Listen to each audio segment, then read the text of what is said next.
All right. Hey, everybody. How are you doing?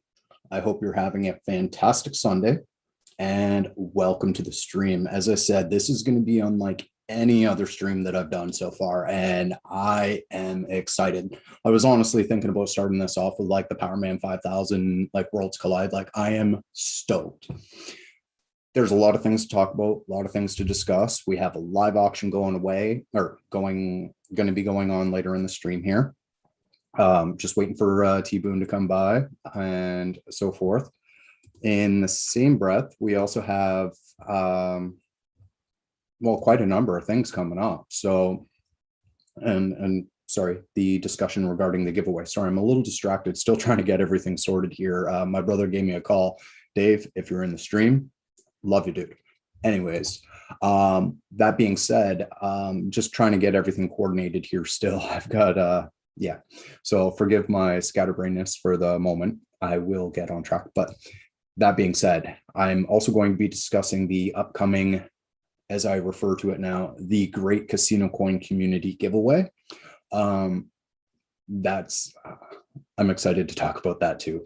That's not happening in the streams, but there is a lot to like there's a lot of good news about that. So let's kind of get started here. So as I said, yeah, Sunday stream, usual time, not the usual stream.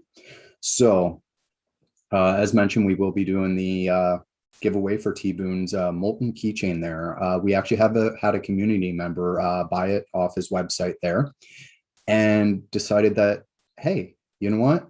They weren't actually expecting to be able to buy it. So they're putting it up for auction. And so the proceeds will be going to towards the giveaway here to kind of sweeten the pot even more. So, yeah. So first and foremost, let me just start here with the tweet that I posted here yesterday. So I've seen a lot of discussions in the community lately regarding basically the status of things, how things have been quiet. The silence is deafening. Yes, understood. And so the thing is, a lot of stuff has happened. We haven't had the blogs or any actual news drop, but we have had a lot of stuff coming down the pipeline that I think people end up missing out on. And that's one thing that I want to address here, because as we see, basically, like we had Daniel's interview with Stephen Chip there via like on the chain, and he dropped quite a few little news bits there. Okay. And so not just that, there's also the moves going on with Daniel moving to the Isle of Man. We got Jack, who's actually arriving in Vegas today. So amidst moving and stuff like that, it's kind of hard to put out news when you're in the middle of upending your entire life to move somewhere. You know what I mean? So, and then we've also had the short doc and interview there released by Zerpinator. And, you know, as well, like during the interview with Stephen Chip there, Daniel mentioned that we have more than one and less than 8 casinos in various stages of partnership, from probing and onboarding to actively beta testing the CasinoCoin lobby. Actively beta testing the CasinoCoin lobby.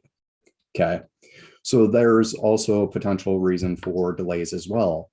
You know, if an issue ends up coming up, that's got to be fixed. That's got to be fixed before it gets rolled out. You know, as I mentioned, actually in a reply to someone in here, you know, would you rather a fiery ball of, well, that sucked, or a well-planned and executed show of, dude, that was fantastic? So anyways, before I proceed any further here, let me just kind of address the chat here, because I see a lot of you coming out here, and I want to say I appreciate you showing up. So like, yeah, Richard, Oz Global, Samsonite, Redinjas, what the, you know, Bernard, Crypto Beast, like Big Ted, you know, Johannes, Alexandru, like Cat Crypto Boy, hey, like Yopster, everybody, welcome. I'm glad you made it here. And, you know, yeah, like that's exactly it. So Samsonite there, when will the Casino Coin app come? Good question. As I was just saying, like, as we see, casinos are actively beta testing the CSE lobby. So the thing is, when it comes to beta testing an app, you want to have all the bugs and things worked out, especially if it's coming to people's finances, right? So while we're sitting here waiting and we're like, let's bring it out. Well, guess what? Let's get the bugs worked out. Let's make sure it's a smooth release and, the best that it can be. So yeah, and that's exactly Crypto Beast. We as a community, and that's exactly what I mentioned further down, is like, basically there's expectations. We were told that, yes, okay, so before anyone says anything, August is supposed to be a huge month of developments. However, what we failed to realize is that some of those developments don't make the front page due to a number of reasons, as I mentioned above, and as well, like if it's in progress, there's no news to release because it's in progress, it's under development. That you can't really, and if there's scheduled releases or there's an NDA in place to prevent leaks, like, we see that even with Ripple. If there's NDAs in place, lips are zipped. There's no way around it. Until that is announced, until it is released, that's what it comes down to. It's a form of business. Like that's how things roll. So, and the thing is, the problem is expectations, as I said here. Like Daniel said on many occasions before, that he doesn't like setting deadlines, saying dates or whatnot, exactly for this very reason. It sets expectations. And then, as Jen Billboards put here, expectations equal resentments waiting to happen. And that's exactly it. And we have been lulled in this sense of, we've been spoiled. We've been spoiled as a community with this onslaught of news, blogs, developments, things coming at us so fast, so quick, progress, bam, bam, bam, bam. And then now we've hit this lull where it's like, okay, guys, we need to pump the brakes a minute because whatever reason, okay? There's obviously a reason for it. Now, until that comes to light, whether it's developments with the CSE lobby or whatever else, we need to relax and understand that, yes, the team is working hard in the background, and read between the lines. And like watching Daniel's interview on the chain, as Crypto Beast says, there's a lot of stuff happening in the background. And it's, just like I say right down here, like, I still believe in Casino Coin, no questions asked. I'm still 100% in. You don't think I'm gutted watching XRP run and me being like, man, I could have been in on those gains? You know what? Doesn't matter. Short term versus long term, I'm here for the long haul. And what we see as a community is the tip of the iceberg. And that iceberg may look small, but likely so did the iceberg that sunk the Titanic. You know what I mean? So we've seen a lot of FUD, basically a lot of FUD all over social media. I'm not going to name names because no point. We know. We see it, we can listen to the FUD, we can sell up our bags, and then, what? CSE runs and we buy back and we get half our bag back? Nah, I'm a hodl. I've been hodling. I held the top, I held the bottom, and that's exactly it. If you believe in the project, take a step back, take a breath, enjoy life. Outside the crypto world, or outside crypto, there exists a world of friends, family, like other opportunities. Like, like I myself am getting into looking at developing via some SDK here. It's actually pretty cool. I just found a really, I'm enthralled. Like, I'm looking at the development and so forth. I'm thinking about all these different project ideas. I need to settle on one and focus on that and work my way through, which is what I'm doing. Basically, right now, I'm looking at developing a game plan. Okay. And so, yeah, that's what it comes down to. So just as I said, I'm here for the long haul either way. I held the top, I held the bottom. I'm sitting here prepared for liftoff. The question is, are you? Are you? Crypto Corvette there said it best. Like me, even me, I'm not ready. I'm not ready. I say like, yeah, I'm prepared for liftoff, but I'm not ready. None of us are. And that's the thing. I'm not trying to hype. I'm not trying to sell the project. I'm not giving price predictions or anything, but we are not ready. Once things start rolling, once things start taking off, launch of the CSC lobby, exchanges getting listed, the huge influx of the amount of wallets that are going to be like, we've seen a huge influx via the casinocoin.info there, where we have, what are we at now? Let me just give that a quick refresh here, because this I think is cached. So let me just check here. Just loading up here, and I should have already done this. Like, this is what I mean. I'm that. Yeah, there you go. We're up well over 14,220, like 227 wallets. And those are actively holding CSC. That's not counting the number of wallets that have moved their CSC off over to Bitrue and have that like locked up staking in PowerPiggy. Like, you know what I mean? Like, insane. It's insane. And like right now we're sitting at a market cap. Like, you want to talk about early? This is early. This is pregame. So let's see where things go. You know what I mean? So yeah, and exactly, Yobster. That's exactly what I mentioned, is that Jack and Daniel are currently moving to the destinations to move forward. They're strategic locations. With Matt and Daniel in the Isle of Man, that gives like the whole project ground to run on and the legs it needs to move.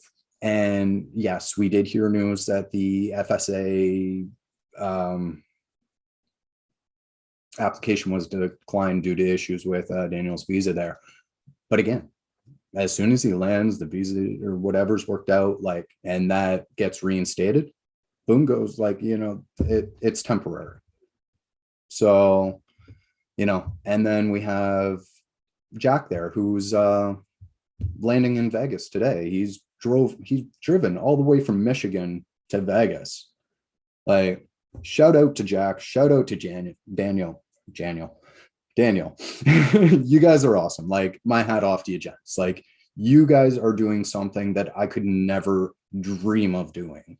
Well beyond me. Like, you know what? Don't listen to the noise. Don't listen to the FUD. The project's got legs, and I'm just waiting to see those legs start moving, because once they do, boy, what's that one dude? Usain Bolt? He was, yeah, like, we're going to start moving, and we're going to start moving fast. I talk about it like, I hate to steal like Ripple's analogy, but like the flywheel, man, takes a lot of energy, a lot of effort, and a lot of push to get that flywheel started. But once it starts spinning, it takes less and less energy to get that spinning faster and faster and faster. And then the next thing you know, you're off to the races. No question about it. You know what I mean? So yeah, exactly. If you're worried about the FUD, go check out Crypto Beast channel. Like, I love his channel. It's great. He's got a whole section basically helping people unleash the beast on the FUD. There's a lot, we do see a lot of FUD, and Crypto Beast helps break that down. And so like, I as well try. I know people probably see me on Twitter there engaging with the trolls. But here's the thing is, like, while it's a bit of a double-edged sword, because A, you give a kid making fart noises a microphone, he's just going to make fart noises. Plain and simple. There's your trolls. But on the flip side, you have other community members, newcomers coming into the space, and they see that FUD and they start believing it. Well, guess what? They start looking at that and believing it, and then pack up their bags, and they miss out on an opportunity or whatever the case. And then me coming in and combating the FUD, you know, gives them a sense of, oh, okay, well, I didn't think about that. Like, you know, there's knowledge is power, right? So yeah. So yeah, so we see here, hi Tom, welcome to the stream, good to see you. We actually have Tom Koester Custer. I apologize if I'm butchering that, Tom. We have Tom in the stream here. And yeah, he's a great community member, XRP community member that helps with development of community development things, and was behind a lot of the meetups there. So yeah, definitely. Welcome to the stream, Tom. Good to see you. Yeah, so just to mention a couple things here, we have also 1, 2, 3, 4, 5 Nixter, who says, I just staked my CSC this morning in the 4% APY. Okay, so the 4%, the daily lockup, you don't need to relock that up. Once you're in there, it stays there. You get your daily rewards. And then if you get rewards and it comes to a point where you can take those and re-put them in, you can do so. Like the 4% never actually releases. It stays in there until you pull it out. The 6%, the monthly, on the other hand, that one does have a release, and that I believe is releasing tomorrow. So anybody sitting there who's been wanting to get into the 6%, prepare yourself, because tomorrow that 2 billion lockup is released. So you should be able to get in there, hopefully. From what I understand, it does go pretty quick. I was able to get in myself, hoping to get back in there. We'll see. But yeah, so yeah, and that's exactly it, Bernard. There's no rush. Like Power Piggy there, if you're in the daily, it'll just spit out the rewards and whatnot. Like actually, I just had my dad turn around and I invested some for him. Like I put some aside for him, and like I got that into the 4% for him, and so that's actually generating some for him as well. So not only if CSC runs, he's going to have that extra interest. So that's pretty boss. Yeah, exactly. So don't listen to the FUD. There's a lot of stuff going about and a lot of misinformation. As we seen yesterday, I actually got blocked by somebody who decided to post on my feed saying that I'm a liar, saying that CasinoCoin is an Ethereum token. And I'm like, dude, no, it's not. Here's like a whole bunch of information. And he's like, yeah, feed that to the children, like your children that'll believe it. And I'm like, wait, dude, please do some research, because if you're looking at that CasinoCoin on the F chain, it's a scam token. Do not buy it. Like, here is facts. Like, here is support from the tweet from XRPL Labs from March 1st, when CasinoCoin first announced that things were switching over to the XRPL there. But I'm a liar and I got blocked. So there's a lot of noise out there, and sometimes it's a little hard to tell the difference. But hit us up in Discord. I'll add that here in the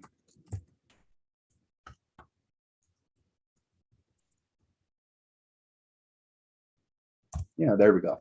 So I just added the link to the Discord and chat there. So if anybody's not already in Discord, go add yourself up. Like, we have a great community who are very helpful. We're like wonderful people. So if you're not already there, go ahead and like join the Discord. We have a lot of people willing to answer questions, help you out. And that's actually how I started in the community. Like, I didn't talk. I was quiet. And then one day I actually got hit by one of those scam bots saying, hey, free BTC. And I posted up in chat. I'm like, hey guys, like, is this legit? Did I really win? And they're like, no, it's a scam, blah, blah, blah. And then from that point, I started talking with some of the community members and whatnot. And I kind of came out of my shell and then started seeing a lot more behind things and started engaging more. And eventually it led into starting the CasinoCoin media group with a few of the people like Mass Adoption, Holy Kicks. She was still with us. If you're watching, bud, I miss you, buddy. Anyways, yeah, there was a few of us there that were, and including Crypto Corvette there, that were part of this CMG, or the CasinoCoin media group. Now, that's unfortunately like not something that's going on anymore, but I still continue to do my best, trying to educate everybody, try to keep, yeah, it's basically, for me, it's all about education, because as we see, there's a lot of FUD, there's a lot of misinformation, and it can lead to people making poor decisions based on that. And I hate to see it. And I have a firm belief in CasinoCoin here. So yeah, I agree, Richard. It's hard to know what, like, that someone doesn't know that CasinoCoin lives on the XRPL, especially with all the, like, just go to the Twitter profile and you can see it. But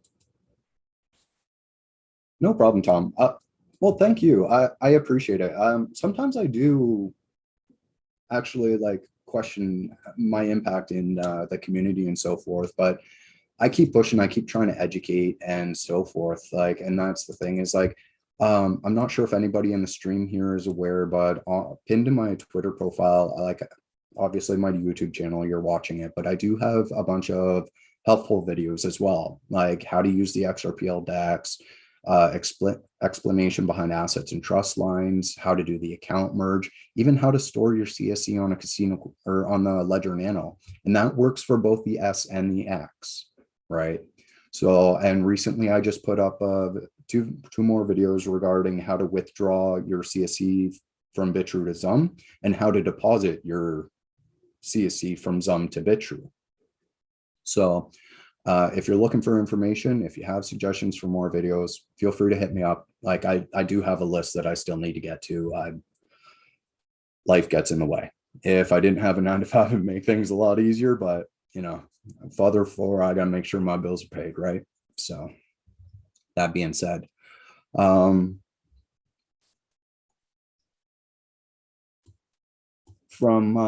what the is saying here, some people are paid to put out BS, and you know you're getting traction when it's pointed out. That is a very, very good point. You know, as he's saying, like a lot of people do get paid to put out basically nonsense, misinformation, lead people astray. And, you know, if they're targeting you and your project, that's usually a sign that your project's gaining traction. We've seen that with other projects as well, like XRP, for example. The amount of FUD that goes at XRP, well, it's a banker's coin, it's a crap coin. Sorry, you know, it's, yeah, exactly. Wear the attacks as a badge of honor. And yeah, as Gambling Savant says, you know, all the FUD will vanish. Well, I don't know if all the FUD will vanish, but you know, a lot of FUD will be put to rest when the CSE lobby does launch. You know, utility is king. So that's exactly what it comes to. And yeah, precisely, bud. Just keep teaching how to fish, educate, not just me, but you guys as a community. You know, feel free, like, educate. We got Crypto Beast, we got Gambling Savant, we got myself, we've got other YouTubers, True Perception, that also put out good content, you know, informing people, educating people. And that's the goal, is education. In this space, education is invaluable. Especially, we hear very often, do your own research, do your own research. But how do we do our own research when a lot of the research that we're offered is basically just in, like, there's a lot of great influencers out there, don't take this the wrong way, but there are also influencers out there that, you know, it's kind of running a hype machine. And again, like, when it comes down to it, we got to be able to differentiate and piece that together ourselves. But in the long run, education is golden. So yeah, and that's exactly it, buddy. First they ignore you, then they laugh at you, then they attack you, and then you win. Well, guess what? Not much longer, at least in my opinion anyway. That's exactly it, my opinion. Anyways, yep. So now, Samsonite, how is CasinoCoin unique from other similar coins? Okay, that's a good question, and that leads me into another bit here. So let me just see here, because there was, let me just see, because there we go. So I'm not sure if Intelligent XRP is in the stream here yet. I hope you are, bud. Send a message down in the chat if you are, so I know. because there's one thing that he wanted to discuss as well. And he said, like, he doesn't see the point of this coin and who's going to hold it aside what other than speculators. So it's a lot more than just holding the coin, and it's a lot more unique. So let's break this down a little bit here. Okay. So if you haven't read the blogs, go check those out. Those are available at medium.com/CasinoCoin.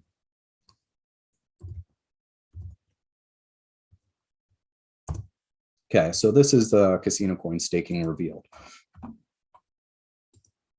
But they have a number of other blogs as well that they put up, written by JC, Quad Jacks, and so forth. So we've got Gears in the Digital Machine. We have our ambassadors. We have Revolution of Digital Asset Trading. And now there's a few things here that we definitely want to check into. So one of them that basically explains a lot is the back office for operators. This will explain or help explain a lot of the stuff that from the operator or the casino or the casino's point of view. But let me just break it down here. Okay, so there's three aspects. We very often only hear of two, and I'm going to start with those: users and operators. Basic operators, casinos, interchangeable there. Okay, so users. Let's start with users. Okay, as a user, I go on and I look at online casinos, right? And what ends up happening is, for each and every casino that I want to play with, I've got a KYC, I've got to deposit funds and so forth. And a lot of them will accept, credit cards, and some of them will accept other cryptos. And to address Samsonite's question here of how is CasinoCoin unique? This is where it happens. Okay. So as a user, I go and I set up with this casino. I've got a KYC with them. I start playing, whether I deposit fiat or Bitcoin or XRP or whatever I want to gamble with. Okay. Cool. The thing being is that I go through and I gamble. I win a nice little jackpot and I'm like, yo, I want to check out. I want to cash out. A lot of online casinos can take anywhere of a week or longer to withdraw your funds, even sometimes with the crypto as well, because they need to go through their managerial verifications and so forth. And, it's a whole process. Okay. So from that aspect, right, users are also have the ability, so that creates a bit of a bottleneck in the payment structure and so forth. So it can take time for payments to deposit. It can take even longer for withdrawals and so forth there. So there are some bottlenecks and frictions, even in brick and mortar casinos, in online casinos. There are bottlenecks and frictions that are easily overcome by using like CSE or even other cryptos there. But now this is where CasinoCoin differs. Okay. CasinoCoin is working with the operators where they're looking to launch the CSE lobby. Okay, the CSE lobby looks to basically streamline those problems, okay, by being able to deposit your CSE via the CSE lobby there, right? So, sorry, let me collect myself here. Okay. So yeah, as a user, the CSE lobby launches. Okay, that CSE lobby has access to however many online casinos. I set up the CSE lobby. I KYC once, not for each and every single casino that I want to play with, but once. I KYC once, and I have access to all those casinos and all future casinos that are brought on board through the CSE lobby. Okay. Now, through the CSE lobby as a user, I'm also granted, I'm offered responsible gaming, which allows me to set limits on myself. So theoretically, I know I have a problem when it comes to like gambling. Not that I spend too much, but more so like I have an issue that I basically I play until I'm gone. Even if I'm up, I still keep playing until I walk out with nothing. That's usually how I go. I go for all or nothing. I'm playing for the jackpot or I walk out with nothing. So even if I go into a casino brick and mortar, I go with $100 in hand, $200, whatever it is. And I'm like, you know what? As soon as I walk in that door, that money, it's gone. I'm not looking at it like I'm walking home with any of that. Right. Some people don't want that. You know, some people will basically set a limit, say like, I'm walking in with this. If I go above this amount, I'm pocketing this and I'm at least walking out with what I left or walked in with. Myself, I have a problem doing that. Flashing lights and ringy dingies, it gets to me. I want to win and I want to win big. So that's where the responsible gaming comes in. And as well, not just there, but for people that actually do have problems with gambling and so forth, they can set limits on themselves where they'll be like, look, I only want to play with this much. I know that if I have access to my whole wallet, I'm going to blow the whole thing. So I can set limits on myself using the responsible gaming feature. And, you know, I can play longer. I can come back another day and play or so forth. Mind you, it's not hard set. Like it's a user set limit. So me as a user, I can say, look, I'm capped out at $100. I play my $100 and it's gone in 20 minutes. I'm like, well, man, that sucked. I want to play a little bit more. So I raise my limit to 150. So it's kind of like a mental stop loss for users. So that there is, you know, the responsible gaming aspect of it. So now we've just covered the onboarding, the KYC, responsible gaming. Now let's look at the bottlenecks and frictions, right? So I have my CSC. I deposit to the casino. Now there's a couple ways this could work. Casino could either just directly use CSC and deal with the volatility and fluctuations. As we become more liquid, CSC becomes more stable. The more stable, the less we have to worry about that. On the flip side of things, say a casino basically has an in-game token. We'll call it, I don't know, bet token for simplicity, right? So what ends up happening there is I turn around and I deposit my CSC to the casino. The casino takes the CSC and says, okay, thank you for your CSC. Here's your bet token. Now I sit there and I play with my bet token, and win or lose, I have some that I want to withdraw. So CSC has gone through fluctuations in price or whatever, or it hasn't, whatever, it doesn't matter. Because in the end, say I deposit $1,000 worth of CSC, that's $1,000 worth of CSC. It doesn't matter how much CSC it is. That's $1,000 worth of CSC. I get the in-game, or I get the in-casino credit, or bet token or whatever it is, right? I then say I win a jackpot and I'm walking away with $5,000. Okay. That $5,000 gets withdrawn as $5,000 worth of CSC. So the fluctuations of CSC don't matter, right? And so I end up getting that $5,000 worth of CSC back. I put that back in my CSC lobby, or well, actually back into my Zum account, you know? So we've just streamlined going from Zum straight to the casino, playing with our CSC, which in turn was the bet token or whatever it's going to be called. And then I get back my CSC directly to my Zum. Now we already know how fast and how streamlined the XRPL is. Boom, 4 seconds, done and settled. Sometimes it might take a little bit longer, but the fact of the matter is, even if it takes a few minutes or even an hour, that's a heck of a lot better than a week or longer that we are already seeing with some of these online casinos when you deal with fiat. Now, I know here comes the question, why not just use XRP? Good question. Here's the thing. Why not use XRP? Why not use BTC? Why not use a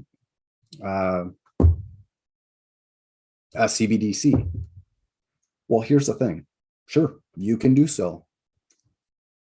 but they don't have the CSE lobby. They don't have the team backing it. They don't have the support, right? So me as a player, say I'm playing a game and I turn around and I get into a point where I won, but there was a malfunction or something, and they say, oh, the screen shows that I won $1,000, but my payout was zero. Something done got messed up. XRP, there ain't nobody there to help you. CBTC, ain't nobody there to help you. Any other, there ain't nobody there to help you. CasinoCoin, the team, Eminence, Daniel, and them, they're working with the casinos. So if you turn around and end up having an issue, report a bug and so forth, there's a potential that they can work with the casino. I'm not saying that this is, but like there's a potential they can work with the casino to resolve that issue. And, because even I go to the casino, like the brick and mortar one here in town, there's a sticker on there right there. It says malfunction voids play.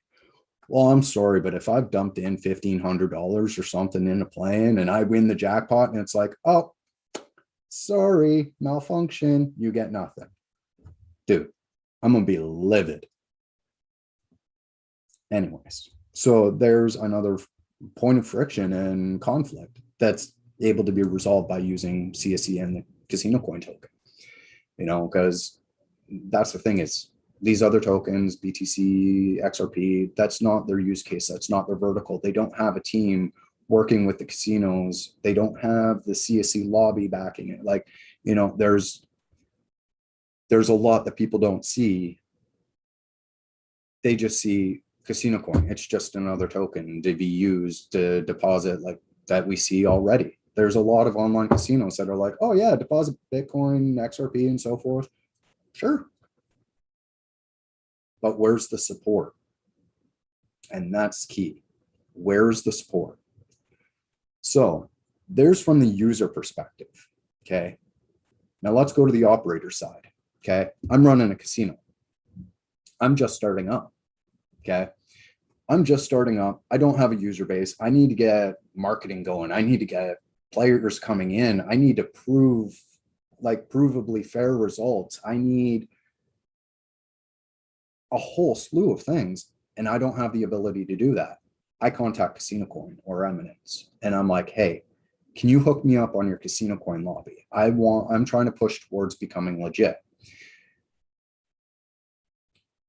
They end up getting set up on the CasinoCoin lobby. That gives them access to a pre-KYC pool of players ready to go, ready to gamble.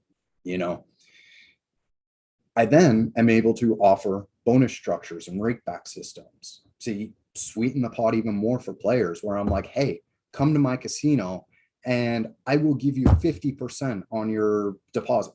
Okay, I'm not saying it's going to be that much, but just as an example, we'll go with a 10% even. 10% on your deposit. Guess what? I deposit 10 as a player. I deposit $1 million CSE. I've got 1.1 million CSE now to play with. I'm sorry, but that's a pretty sweet deal just to walk in the door. You know what I mean? Okay. So there's also like that aspect there. So as the casino, like I've now got a pre-KYC pool of players. I'm able to offer bonus structures. I've also now am able to start off with my license, whether it's like a Caraco license or so forth.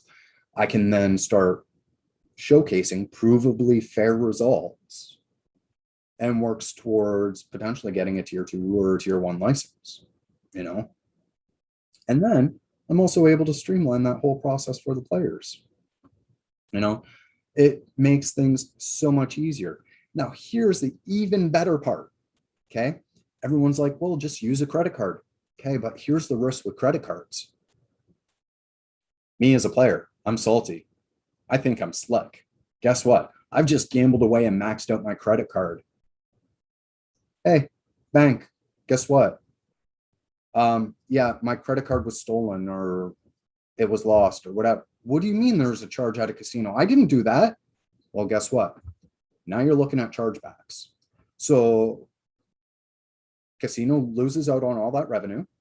They lose out on the fees for the credit card fees that they charged because they got to now pay that. still out of pocket and, recover that difference. They've got to pay the credit card company back. These are what chargebacks are. CasinoCoin basically helps resolve that, mitigates chargebacks, stops players from being able to do that, because that's the thing with the XRPL. It is immutable. Once you've made a transaction, it's done. There's no reversing it. Hence why people say, be careful, because once you make once you've performed a transaction, it's done. It's game over. Like, there's no going back, and that's why we got to be careful with scammers out there, So there you go. So that's two aspects that we know about. Now, here's the third one that we don't ever hear about, okay? CasinoCoin side, okay? So from CasinoCoin's perspective, they're like the man in the middle sort of deal. Now, why CasinoCoin? If we were to go with like XRP or CBDC or so forth, Eminence, Daniel, and them, they would have to turn around and go buy a whole bunch of whatever currency they're trying to deal with, and then basically offer that up as liquidity incentives and things like that. By having CasinoCoin and having that war chest at their disposal, they have CSC put aside for liquidity. They have it aside for listings. They also have it aside for, offering incentives for casinos, being like, hey, look, you get on board with us, we can help provide that liquidity and so forth and get the ball rolling. So there's many aspects that people don't see, and that's one that often isn't discussed. And that also rolls back to what I was saying about CSC or CasinoCoin team basically being able to assist things, is that being in the middle, they're able to help basically mitigate or mediate, is the word that I'm looking for. So they're able to facilitate the deals, get the casinos on board. They're able to help sweeten the pot, for lack of better wording, and get those casinos on board and rolling, So if they're using a different token, whether it's XRP, CBDC, or anything like that, guess what? Like, they got to go and buy that out of pocket to give it to the casino to get them rolling, with having that CSC already on board. They don't have to worry about that. So anyways, yeah, and actually, exactly as CryptoBeast says here, I'm sorry I missed that, buddy. It's also longer settlement times for other cryptos too. Not XRP, obviously, because CSC is running on the XRPL, but like Bitcoin, I've literally waited like 4-6 hours. I legitimately have waited 6 hours for a Bitcoin transaction to go through. Hence, and then the fees associated with it, it's like dollars versus fractions of a cent, you know what I mean? So yeah. And also as well, like, as Gambling Savant says here, the point isn't the coin itself, it's the XApp in the back office, professional team, and immediate solutions for advancements and potential issues that arise. As I was saying, there needs to be less emphasis on why do we choose the CSC token, and the token is more basically a byproduct of the use case and the utility, Nixter, at the moment, no, actually, I do not. Back about 2 months ago, I went all in on CSC. Like, I am a firm believer in the project. I've been following it for years. I started out as an XRP moon boy. I had a bag of XRP. I swore up and down I would never touch it. And then, I accumulated XRP. I had some VET, I had some Telcoin. I've touched in the Centivate, Gala. I purchased some Flare. I've been around a while. I've been in and out and dabbled in some cryptos, but I basically weighed my options. For me, I consider myself like a degenerate. As I said, I walk into a casino, it's all or nothing. I'm walking out with the jackpot or I'm walking out with nothing. Right. And that's kind of what I've done at this moment is I've gone all in on Casino Coin. And don't take me wrong, I have a firm belief in XRP Telcoin that like they have a future. I do not discount it at all. For me, I'm weighing my risks and options, and it's risk versus reward. This is a very high risk for me, but the potential reward is insurmountable, for lack of better wording, like at least in my opinion. I am not suggesting, I am not condoning or in any way, shape, or form telling anybody else to do so. You know what? You need to weigh your own risks and, your own risk tolerance and see, is this something for me? Like, I'm not suggesting anybody do what I've done. Like, as I said, like I'm sitting here watching XRP do its thing, and I'm to a degree, like I'm kicking myself in the butt. I'm like, man, I could have gotten some of those gains and moved them back into CSE. Like, you know what I mean? I could have fattened up my bag even more. You know what? Hindsight's 2020. And that's what it comes down to. I can sit here and play the what if game. Doesn't do anything for me. So anyways, Intelligent XRP. Hopefully, if you are in the stream, that was able to answer your question. If not, like here, let me just see here. I'm going to go ahead and copy invite link. All right. So I'm going to pop the invite link up here into the stream. If y'all want to join the conversation, links in the chat. Come join. All right. So that being said, okay, there's some other things that I wanted to address and discuss before I get too far into having the floor open for discussion. Okay.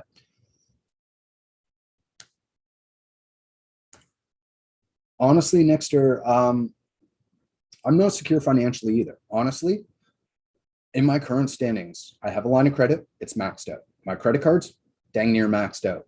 I just went and like my old car was dying. It's falling apart. My windshield was leaking. I just ended up replacing the muffler and stuff. But like my car was falling apart. It was rusted. My doors were about to fall off the hinges. As I said, my windshield was leaking. My suspension was gone. Like my brakes sounded like I shoved a pig up in the wheel well. Like it was horrible. So for myself, like I had to get a new car. So right now I'm financing a new car. I've got a line of credit. I've got insurance payments, and like I'm a father of four, so I completely understand not being secure financially and, not being able to put all your eggs in one basket. As I said, I am not suggesting that people do this. If it's something that they are considering, please weigh your options, weigh your risk tolerance, and make that decision for yourself. Please do not base that off what I'm saying. This is not financial advice Weigh your risk and options and make the decision for yourself. That's financial advice. Following what I'm doing, not financial advice. I am not telling anybody to do that. Let me be clear. Okay. That being said, yeah, that's exactly it though. Like as I said before, in I think it was my last stream, is like I was an XRP moon boy. I started out as an XRP maximalist, and I held my bag. I had diamond hands, but I got caught up in a whole thing of, but XRP is going to moon. It's going to moon. It's going to moon. It's going to moon. It's going to moon. And I missed out on so many opportunities that I got tired of it. And you want to what? I sold my XRP for CSE, and it was such a freeing experience. Not sitting there watching it like, oh, XRP is going to moon. It's going to moon. It's going to moon. Even now, like, you know what? I've got enough of a CSE bag. I'm watching other charts like I see TEL, I see all these other coins, and I'm like, I'm weighing, and I'm thinking, you know what? Even if I took 10% of my bag, moved it off, like, I could grow my bag even more. It's an option. But I'm a very patient man as well. So, yeah. Intelligent XRP, welcome to the stream, bud. Sorry, dude. I actually just went over a whole bit to do with your post here, as you see. We can go back over it just above in the stream here. Let me just re-invite. Tyler, I see you in the waiting room there. I will let you in just a moment here. Okay. Intelligent XRP, there's a link in the chat there. If you have Zoom, feel free to join. We can discuss further. I actually just went through everything regarding like the benefits of CSC, the bottlenecks and frictions that it resolves, the user from the user perspective, from the operator or casino perspective, and from even the side of the CasinoCoin team. Okay.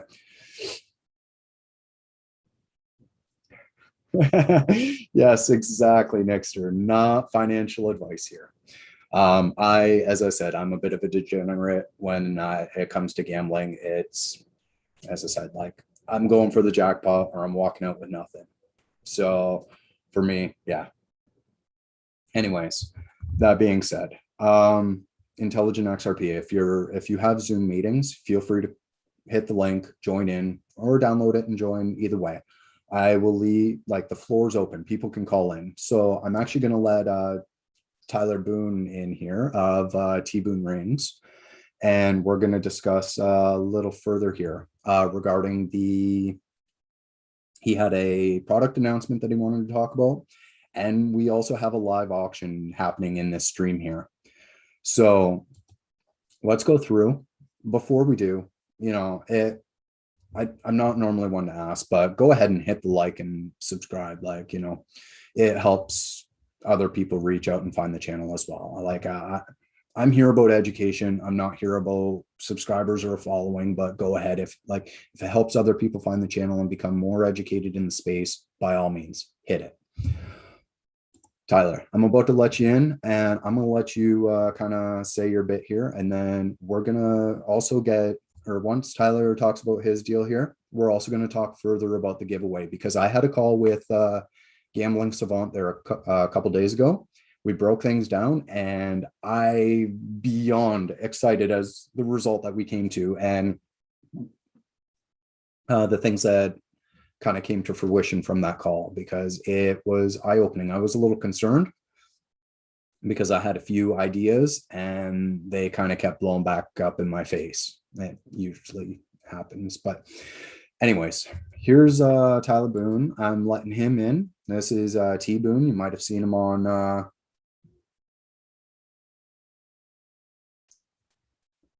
hold on here. Just gonna pull up his tweet here. Okay. Hey, Tyler, are you with me? What's up? Hey, buddy. How's it going? Good. How are you? Can you hear me okay? Oh, yeah. I can hear you good. Sweet. So there it is, the molten keychain. Yeah. It's so ugly. It's beautiful. It's really funny because I was about to throw it in the garbage, and like we have a scrap bin, and maybe I should just grab more things out of it and auction them away, because I told my dad, I was like, you know what, I'm going to try something. I'm going to post about it and, see if anyone actually wants this thing. And then people were like, oh, I'll pay for that. And I was like, really? And so, yeah, I looked at the back end of the site and figured out that I could actually just put a quantity of one and then just list it up there and make a temporary thing. And then, and sure enough, it worked. And there was like all these people like trying to buy it. So that caught me off guard. I was not expecting that. So I think it would be kind of cool in the future to do, limited runs of certain things. It's like maybe engraved keychains that have something significant on them, or something. Just do like 5 of them or 10 of them or whatever, and then that's it. And that's possible. So it's easy to do. So I don't know. We'll see. Nice.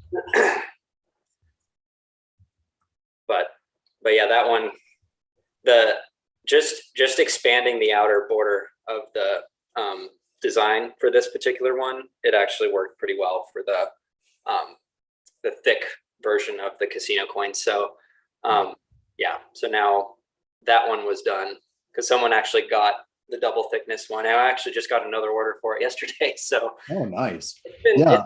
like, I mean, I don't know if you saw the post I did, the little video last night of just like, I think there were like 7 keychains just on the table. Yeah, I did. Yeah, that was really cool. Like, man, I've got to give you kudos. Like, you came into the space not too long ago. Literally like And 2 months. Yeah.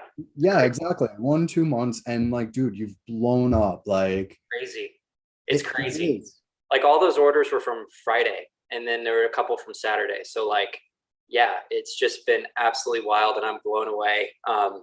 Like, I don't know how many of you guys on the stream right now, like know kind of where this started, but I made a keychain for a casino coin. And I put it on my backpack, took a picture of it and was like, not even trying to sell it at that point. I was just like, hey, you know, like I made this and if anyone asks me what it is, I could tell them that it's casino coin and like tell them about the project and what it is and stuff. Cause you know, I wanted to just kind of try to spread the word a little bit.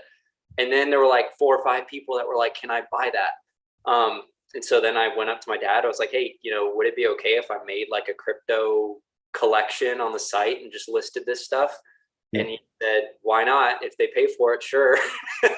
And so here we are today, and we've got Flare now, we've got XRP, and we've got Casino Coin, and there's so many more things like waiting and on, you know, on the sidelines, ready to go, and it's really exciting.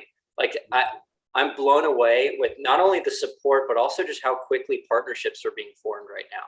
Yeah. Well, actually, speaking of, I don't mean to interrupt because we were also talking about this here. And this is actually leading me into a comment that I see coming in from Richard there. I'm not sure if you can see the chat. Oh, hang on. Not right now, but I can. Oh. Okay. Well, I'll read it off. Well, question is actually. Oh, can you burn a QR code onto the keychain? As a matter of fact, yes. And so, yeah, I guess that can lead into our little reveal, huh? Yeah, that's what I was thinking. Okay. Sorry, I didn't mean to kind of. No, you're good. You're good. Yeah. So anyway, a lot of you guys probably are aware, like we're doing an announcement right now of like a new product, and that's what this thing is that you see on the screen.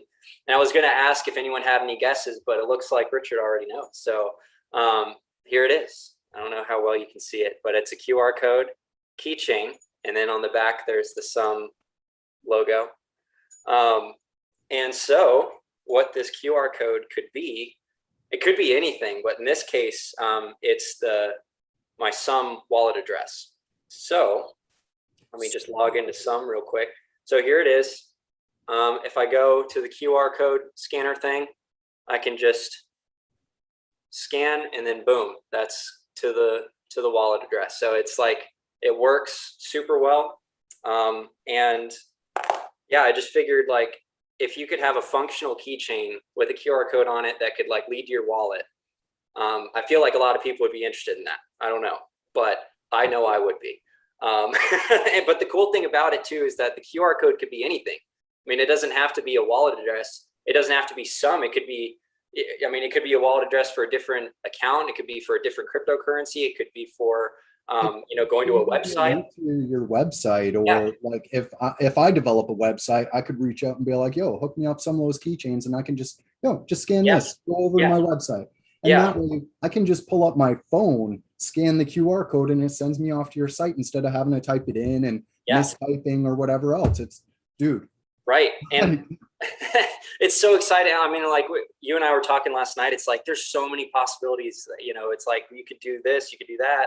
You could even have a QR code that you could change the destination to in the background. So you don't have to buy a new keychain every time you want to have a new link. You could just change the link.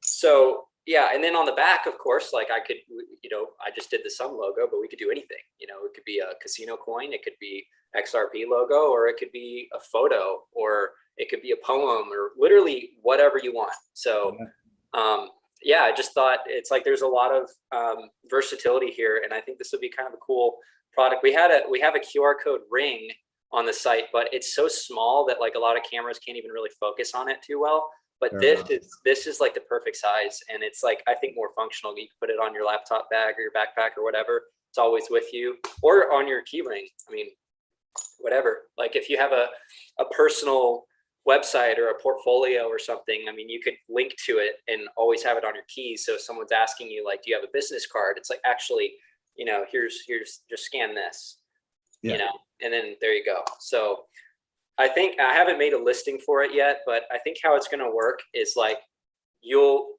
paste a link to whatever the destination you want in the comments of the listing.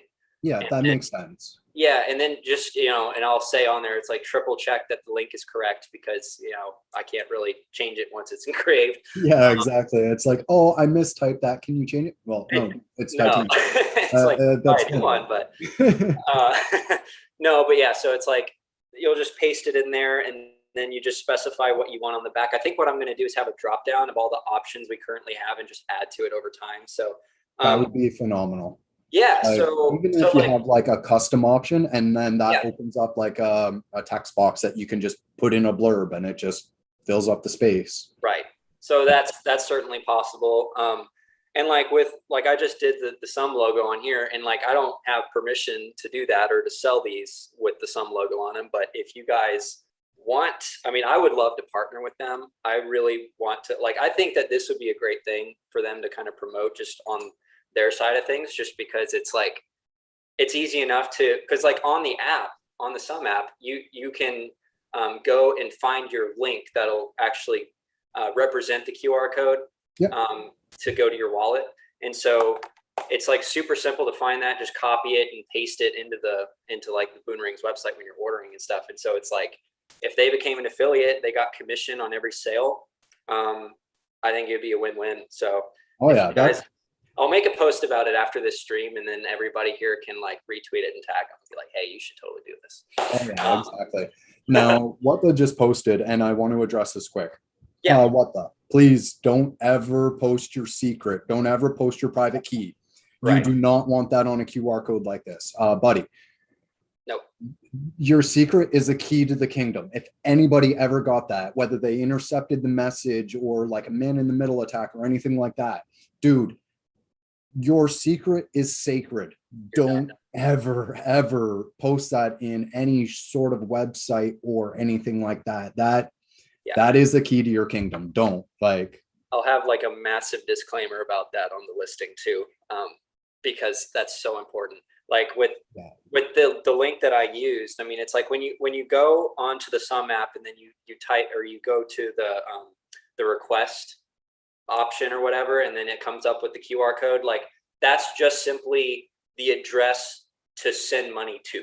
It's not like you can't steal money from somebody just because you have that HTML or the link, right? So and even if they could, what would happen is like you would get like a message on your account of like, so and so is requesting this much money, and you'd have to sign it in order to do that, to send it to them. So it's like it's pretty secure. I mean, they obviously designed the app very well. I mean, but that's not even really necessarily Sum itself. That's just kind of how the ledger was built in the first place. It's like you have to confirm your transactions and stuff. So but yeah, so essentially like you just make sure it's the right link, and I can give instructions on where to find that link and everything on your app. But yeah, I think like originally the intention for this QR thing was to be like a Sum wallet address, like where you send money to that account that's on here.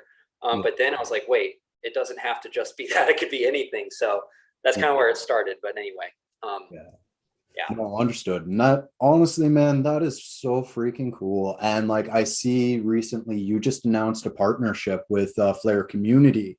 Yes. Like, buddy, like so cool. Like in a month or two, it's just like, I know. And well, I mean, because I just posted about the Flare and Songbird keychains, and then that post got hundreds. I mean, it was like 300 something likes and all these retweets and comments and stuff. I mean, people were really, I guess they just really liked those keychains. And so, and I saw that he commented on the post, and what was crazy is like I had DM'd the guy from Flare Community like a couple weeks prior, asking him if he knew who I could talk to about getting permissions to use those logos, and he didn't answer. So I was like, oh, well, he's got, tens of thousands of followers. He probably just didn't even see it or whatever.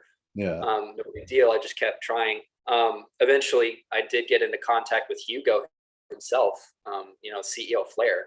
And I messaged him on Telegram, and he responded, and he was like, just sent him the picture.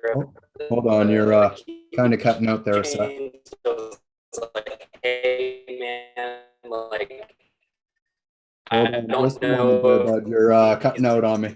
Logos are open source or not, but if they are, okay. Hold that Sorry, thought. dude. I don't mean to cut you off like that. Oh, you're good. You're good. Yeah, we're just cutting out a little bit there. We do have someone else in the waiting room here, Andrew. I was gonna go ahead and let him in here quick. I don't mean to cut you off. I don't want him to be in the waiting room. Try to go upstairs. Sorry? Good. Okay. Yeah. So I'm just gonna let him in here a moment, and yeah. So Andrew. No, you're good. You're good. That's All fine. Right. Cool. I'm gonna see if this is any better. Yeah. All right, Andrew. You are in the chat, sir. Are you able to hear me?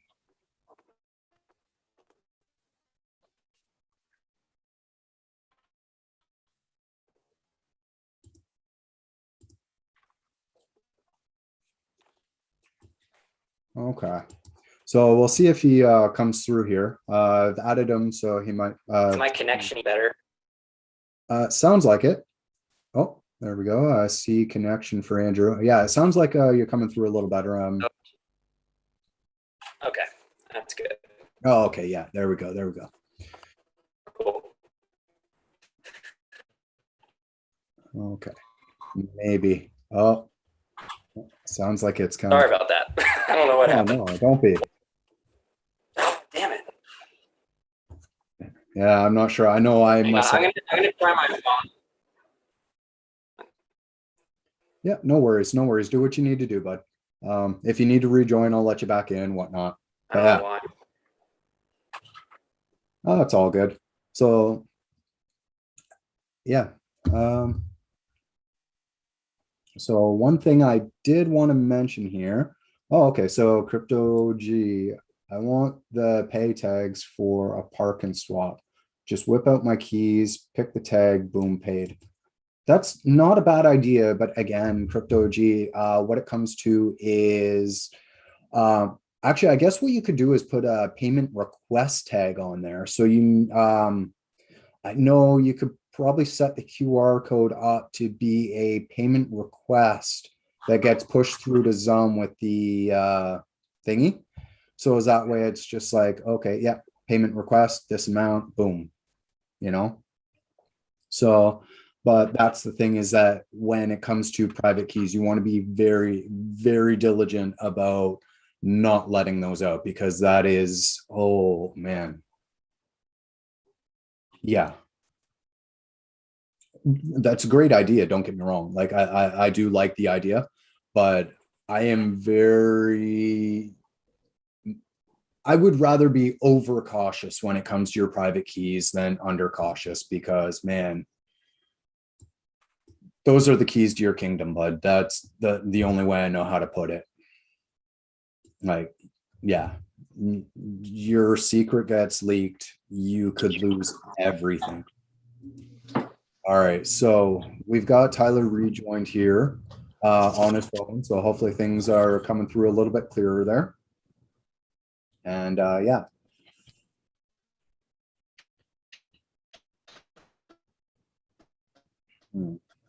I hope that's not. Hopefully, I'm going real quick. Yeah, looks like we're kind of skipping. I hope it's not me. Like, I've gone through and I've hardwired my laptop. I ran a Ethernet cord all the way from upstairs all the way down to my laptop here. So hopefully. No, it's definitely me. Let's see if I'm going outside, so we'll see if this is any better. All right. Just a second. This is such a mess.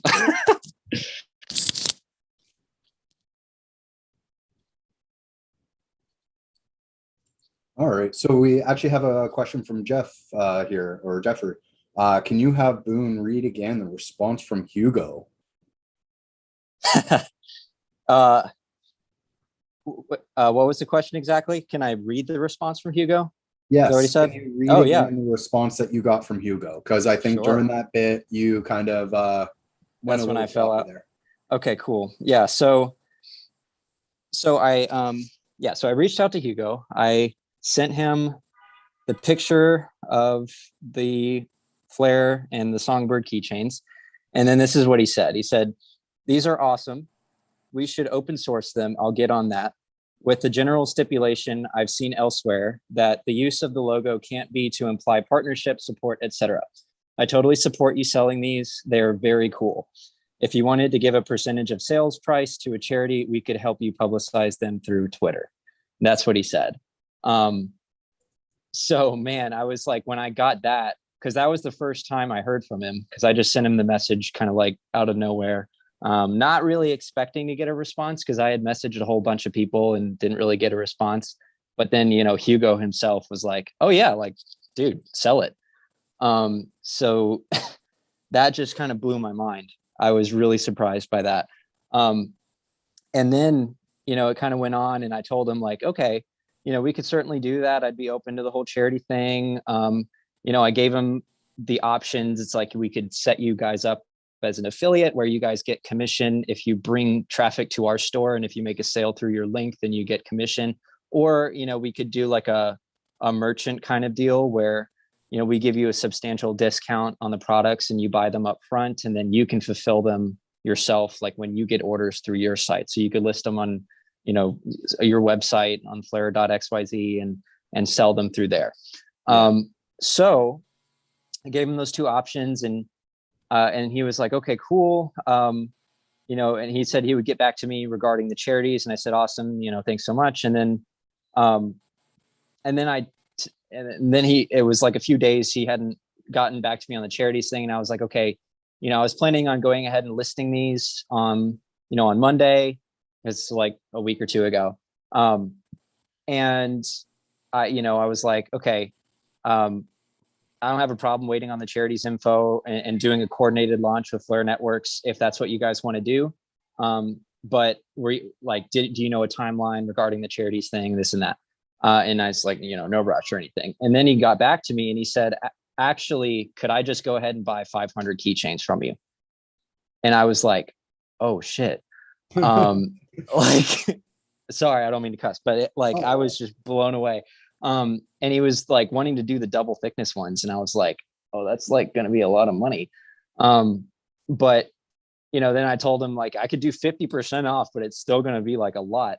And he's like, "Okay," I didn't realize it'd be that much. So he's going to do 250 single thickness ones, which is great, and it'll help us kind of like figure out if we can scale to that capacity, which I'm very confident we can. I think we can get that done in probably a week, maybe.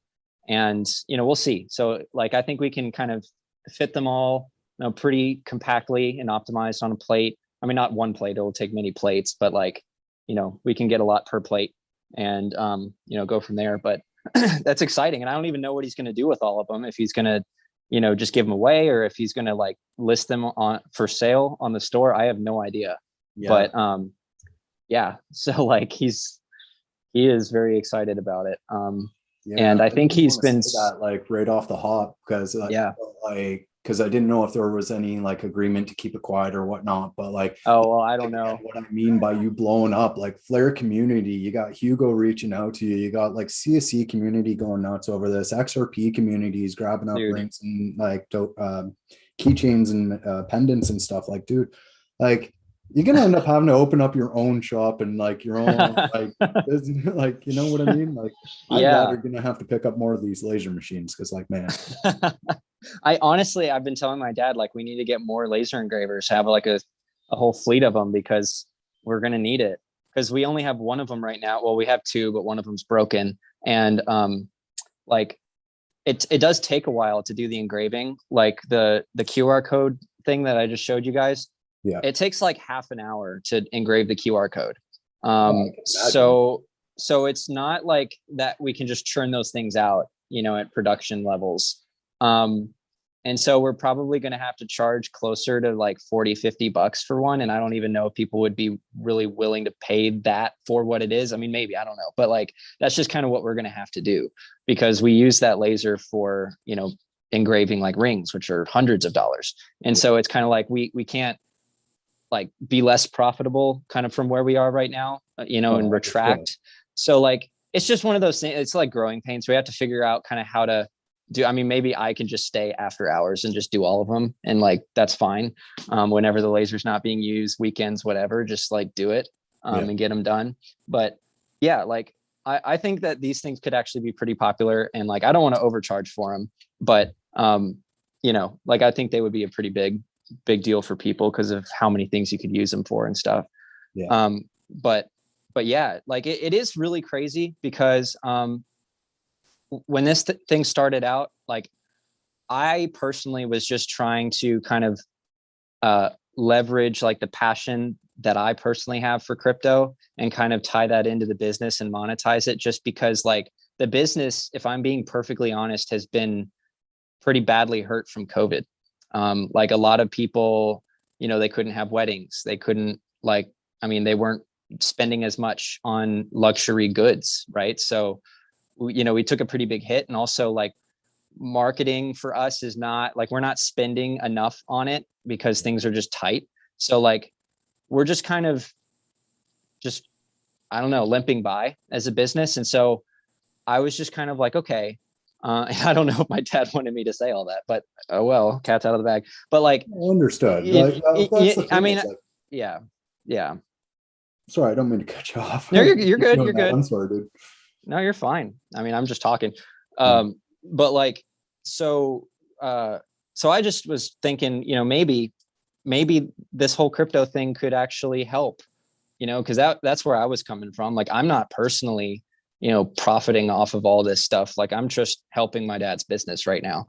And so, and maybe it'll get to the point where it's like, if I'm bringing in, considerable amounts of money, then we can start talking about, maybe like after a certain point, I can get some commissions or something. But I mean, as of now, like, I'm just here to help. And so far it's working, man. Like, it's really exciting. And I just think this is the beginning. Like, there's so many things that I think are on the horizon. And like Flare community was the first of many to come. And I think that this will kind of be a snowball effect where it's like the credibility will just continue to rise as we get more reviews in the store, which, by the way, we've been getting a lot of reviews from you guys, and it's been phenomenal. Like, thank you guys so much for that. It really helps. Like, it really, really helps. Just because it's like, for someone who's never heard of Boone Rings before, they go onto the page and then they see like, all this stuff. They don't really know anything about it. Yeah. I think the reviews could be kind of like enough to push people over the edge. And it's like, okay, I'm going to buy this, I'll give them a chance. So thank you for that. But anyway, so between the reviews and, having people like Flare community and Hugo and these others coming out, and Gambling Savant, of course, you guys are all like really helping us tremendously. And it's also just great when we can do kind of like affiliate partnerships and even, kind of distributor partnerships, because it's kind of like a win-win. And so, that's just kind of where we're at. And I think too, we're able to turn this stuff out pretty quickly, even though we're making everything to order. Like, we're making it here in America and we're finishing it by hand. Like, we're doing it, and then we're shipping it out same day or next day, and 2 days at the max, business days. Yeah. And so, people are getting their stuff, so it's like phenomenal, man. Mm-hmm. So yeah, I've got Intelligent XRP joining back into the stream here. As I mentioned before, we were going to have a quick discussion with him regarding the whole he doesn't see like the point with casino coin. Right. So I touched on it in the stream earlier and kind of went over it. I was hoping that he was in the stream, but let me just so here, let's set up a game plan here. I'm going to discuss with Intelligent XRP, And then what we can do is we can do the live auction, and then we can both put up a tweet basically saying, hey, at X time, whether it's like 2:45 or whatever, I'm not saying that that will be Yeah. the exact time, but we can both put out a tweet saying that the live auction's going up, put a link to the YouTube channel or the stream here. And then once the live auction is done, hopefully that builds enough interest that we can also get enough people to discuss the community giveaway that's being put together. Because as I said, myself and Gambling Savant ended up having a phone call or like a Zoom call here a couple days ago. We broke things down, and I have a lot of excitement behind that I want to kind of bring to light. So Sweet. yeah, so Yeah, it's going to be awesome. Yeah, definitely so. So Intelligent XRP, are you available in the stream here? Or are you still connecting there, bud? I see him in the, Yeah. his video's off. Yeah, I'm not expecting him to show his face. He doesn't have to do that. It's just, Oh, right. But I don't even see a microphone thing, so I'm not sure. So he might still be connecting. So in the meantime, until he connects, let's keep talking, because Yeah. like this is phenomenal stuff. And the fact that like as we were saying, it's just gone from basically 0 to 60 I'm here. time. Oh, sweet. Hey, man. Perfect. Hey, how's it going, bud? Can you hear me okay there? Yeah, I can hear you guys. Can you hear me? Yep, I can Yes. hear you. Perfect. How's it going?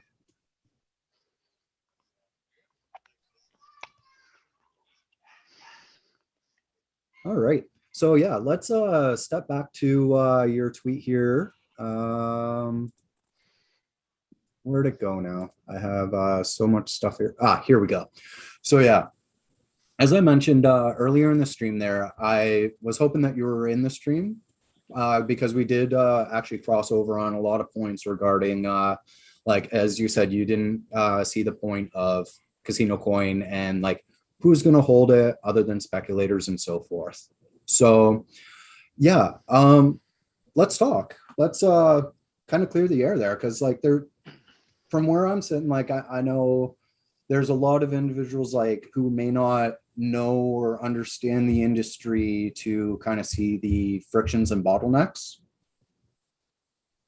And that's kind of where Casino Coin comes in and tries to help alleviate those. So, sorry, can you guys hear me? Yeah, Yes. I can hear you there. Okay, awesome.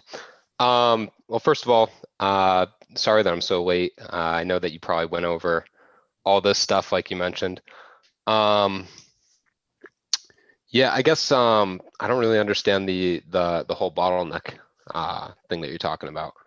Okay, so I'm gonna basically step back to square one where I was when I first started explaining and just kind of walk through it again quick. So Okay. From what we see as a community is there's two major points to look at, is from the user side and from the operator or the casino side there.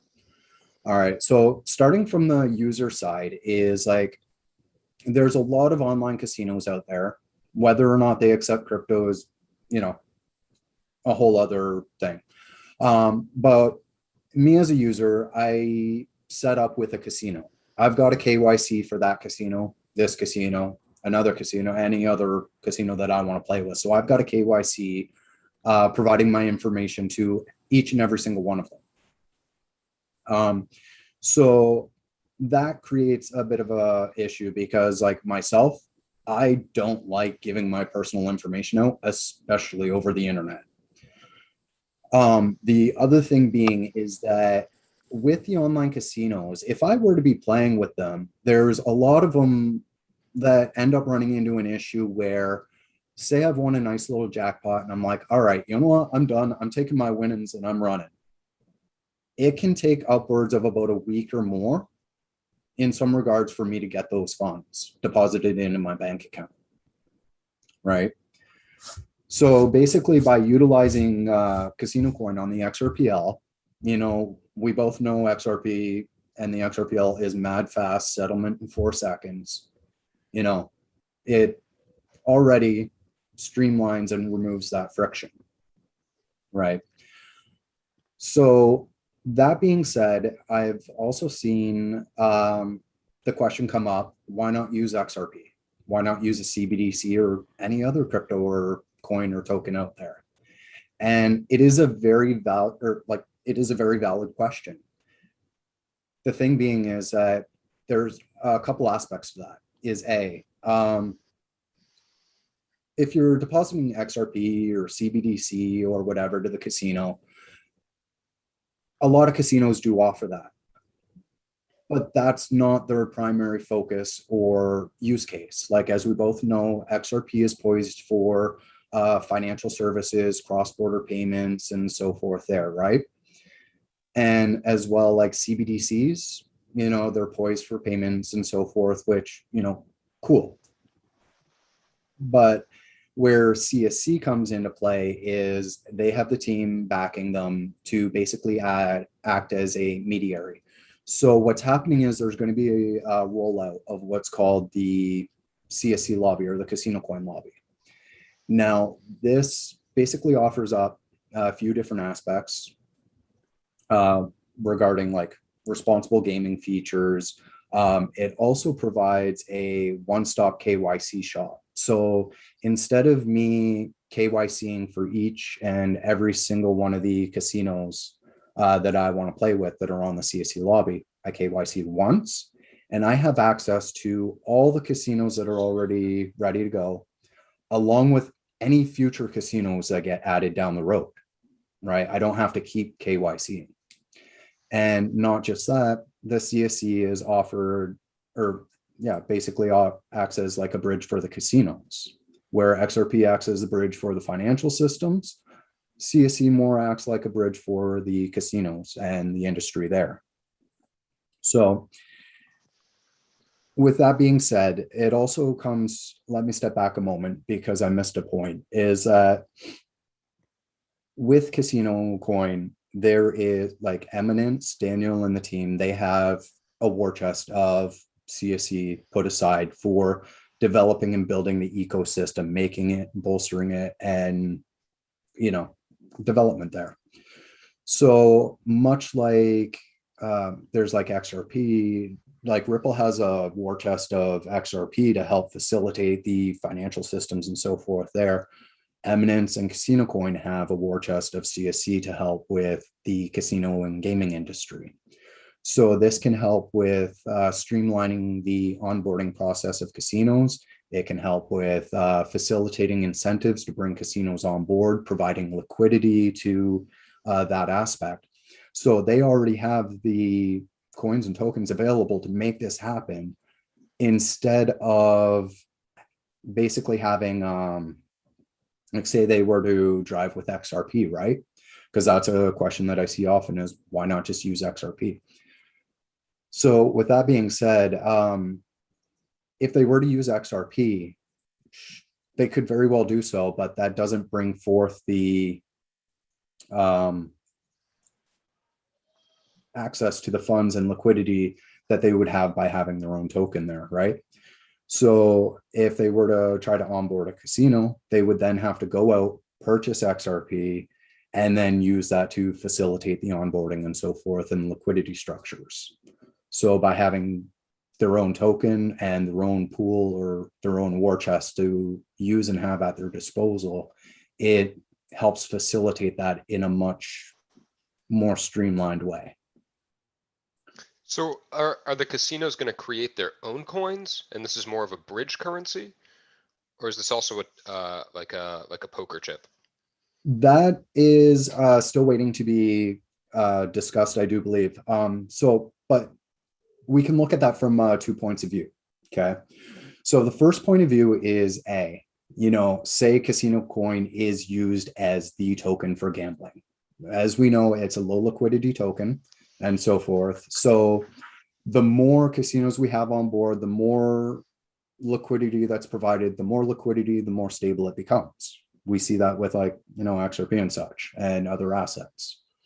So that would kind of mitigate that there. So if it does become something that casinos just directly use CSC, cool. The other aspect is the bridge, as we're just discussing. So say we have casino that uses, we'll just call it bet token, right? So me as a user, I deposit my CSC to the casino, right? I say I want to play with $1,000 worth of CSC. So I deposit $1,000 worth of CSC.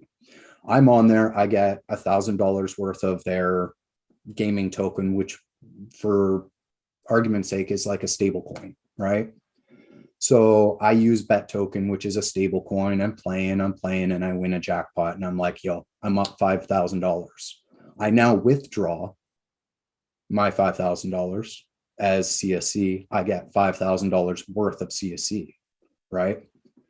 So if, say, the price of CSC has gone down, I actually end up with even more CSC on, like, you know, so then price appreciates and that ends up becoming more. So I end up playing down the road, and that $5,000 CSC, say it went up by 25%. I'm now playing with like, what is 6,500 or give or take, or no, my math is off there, but you get what I mean. Sure. So That, yeah, that makes a lot more sense to me, because that was, you know, another one of my points was, wouldn't they want to use a stable coin so that you know what you're gonna earn when you cash out? yeah. And that's more than likely what we'll end up seeing is like the casino will probably have their own like stable token or whatever it is. And then CSC acts as that bridge between it and removes those frictions and bottlenecks of withdrawing and depositing. Because like we see that even with like credit card deposits, Bitcoin and things like that, is it takes time to process those payments, right? And then withdrawing takes even longer. Right. Yeah, and also, could I jump in real quick? Yeah, by all means. Sweet. So I think something else to consider too is that I think the incentives for casinos to jump in on this opportunity are extremely significant. And because if obviously, you know, this is early, this is still kind of in the development cycle right now. But if you kind of look at it from the lens of like what XRP is doing, you know, it's like the banks that are first to adopt and actually use it for on-demand liquidity and integrate it into their business model, they're going to be saving a tremendous amount of money. They're going to be able to offer their customers a better service, and it's going to become extremely important for other banks to follow suit because they won't be able to compete otherwise. So I think the same thing is going to happen to CasinoCoin, in that when you have these casinos that jump in early and they buy tremendous amounts of it so that they have those funds available that they can then use for incentives and purposes like that in the future, then, you know, they're at a tremendous advantage compared to other casinos. And then you're going to see like a FOMO effect of casinos trying to jump into this opportunity. And when you have a team of people at Eminence that are working on this project, they're going to have, you know, I mean, obviously this is geared towards casinos specifically. This product is meant for gambling. That's what it's for. And so even though it runs on the XRP ledger, it has all the same functionalities as XRP, right? So it, you know, has the scalability and the fast transaction fees, the cheap, or the fast transaction speeds, and then the cheap fees. But beyond that, it's like you have a team of people that are facilitating this project, and they're working behind the scenes with the casinos that are partnering with them on their XApp that are helping them. You know, if there's a problem back end with some kind of transaction, or they need to do an audit, or they need to look at something, they actually have a place, these casinos have a team that they can actually call up and say, hey, you know, we're running into this issue. And so with XRP, it's like, you're not going to have that at Ripple, right? I mean, maybe, but that's not what it's meant for. You know, XRP is specifically meant and designed for, you know, interbank settlements and cross-border payments and, you know, on-demand liquidity. That's what it's for. It's not meant for gambling per se. It could be used for that. And that's why you have different projects that kind of are branching off of the XRP ledger that are going after specific use cases. And so that's why I think, like, yeah, obviously you could use XRP, but why would you, when you could use something that's specifically meant and designed for this purpose, with a team of dedicated people behind it that are aiming to make this thing happen? So that's kind of another reason why I think it's actually a pretty solid move for these casinos to actually jump in on this. And obviously I'm not up to date on all this, but I assume casinos are already getting on board with this. Yes, during Daniel's interview with Stephen Chip on, via On the Chain, he actually discussed and let it out that there's more than one and less than 8 casinos that are in various stages of partnership, whether that's, probing around and seeing if it'll work for them, to onboarding. And there are actually casinos right now that are actively beta testing the CasinoCoin lobby. So they're working right now to basically find out if there's issues, resolve them, make sure everything is working and streamlined the way that it's supposed to be before rolling that bad boy out. Yeah. And I think too, it's like, I think similar to the banks, it's like, nobody wants to be the first one to adopt, but everyone wants to be the second one. So Yeah. I think that once you get the news that literally one casino is using this, then there's going to be a domino effect. There's going to be an absolute cascade, because again, like, why would these casinos sit on the sidelines when they're watching their competitor have a tremendous advantage over them that they could adopt today and integrate into their business tomorrow?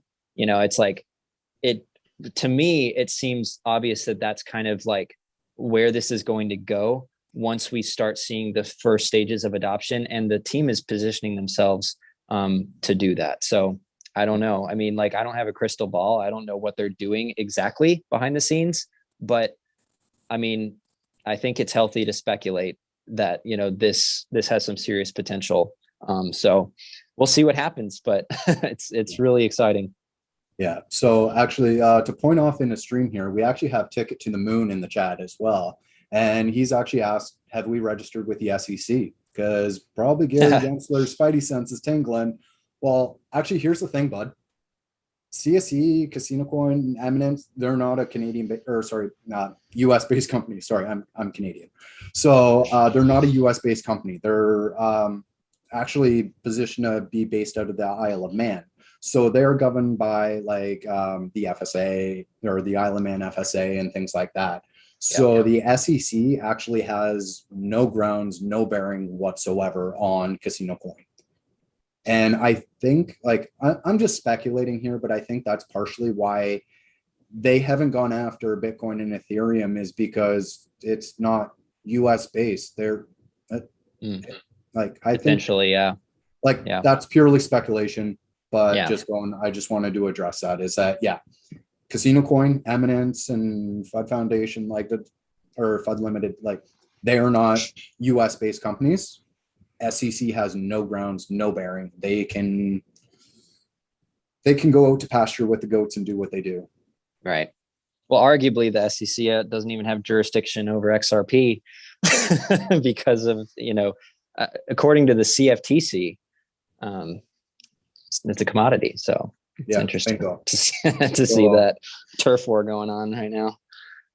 But yeah, no, it's like, it's not even a US, or CasinoCoin isn't even a US thing. But also to briefly talk about Ethereum here, I think personally, speculation, but I think personally why part of the reason why Ethereum was given a free pass is because some of the initial founders of that coin were actually previous Goldman Sachs, either executives or employees. Yeah. And, it's like, look at the last 2 SEC commissioners. Where did they come from for decades? It was Goldman Sachs. And like there's Goldman Sachs just all over in our government. Is crazy. Like, you just dig it up. It's everywhere. Yeah, it's the lobbyers and whatnot. So it's crazy. But anyway, a little off point here. I don't mean to cut we you are. Off. Because there was one other thing that I wanted to address with Intelligent XRP here. Ticket to the Moon. I will actually answer your other question here regarding the stable coins. It actually could be part of this point here, is Intelligent XRP there. The other point that I didn't raise yet is the operator side of things. So as an operator, as a casino, right? Say I'm just opening my doors and basically I don't have any clientele. I don't have any users. I can't showcase my provably fair results or any of that. So what I do as a casino is I reach out to CasinoCoin team, right? By partnering up with CasinoCoin as an operator, I immediately have access to a pre-KYC pool of players, as we discussed. I B am able to come in with like, say, my Caraco license or whatever it is, and I can push and showcase those provably fair results that I'm not out to screw over the players. You know what I mean? And Yeah, not that's just huge. that, not just that, it also provides me the opportunity that by using Casino Coin, I'm able to mitigate chargebacks. What a lot of people don't know is that chargebacks is a huge financial burden to casinos and the gaming industry, because say me as a user, right? I walked into a casino and I burnt through my credit card. I'm all maxed out. I'm now on the verge of losing my house. I call up the casino or I call up my bank and I'm like, what do you mean? Like, my card got stolen. I didn't charge that. That's not me. Well, guess what? Now the casino is on the hook for those funds, all that revenue that the casinos lost out on the revenue. They've lost out on the fees. They're now responsible for the chargeback and everything else that goes along with that, right? Where Casino Coin being on the XRPL is immutable. Once that's made, once that's done, there's no going back. The player who made that is on the hook for it. So if the player was, forgive me for saying so, but if the player was stupid enough to give up their secret keys or let that out, sorry, but you were responsible for that. Yeah. On the casino side, the casino's like, look, no, you made the payment. There's no going back. There's no chargeback, you know, and that is a huge detriment to the casino industry. Is like, it sounds stupid and it's like, yo, that's fraud. People wouldn't do it. People do it. It's, yeah. So it provides many benefits, not just on the user side, but on the operator side or the casino side as well. Because as I said, it gives them an onboarding chance. It gives them a pool of players. It gives them a chance to mitigate the chargebacks. It allows them to comply with KYC and AML laws. There's a whole slew of things that benefit both user and casino. So, and then having Casino Coin in the middle of that, acting like as a mediator, being able to help resolve issues and things like that, that is their use case. That is their vertical. That is what they're tackling. You know what I mean? So that also, yeah, so that also leads me into Ticket to the Moon's question here about, could casinos build side chains of stable coins on CSE? Not on CSE, but they could do so on the XRPL, right?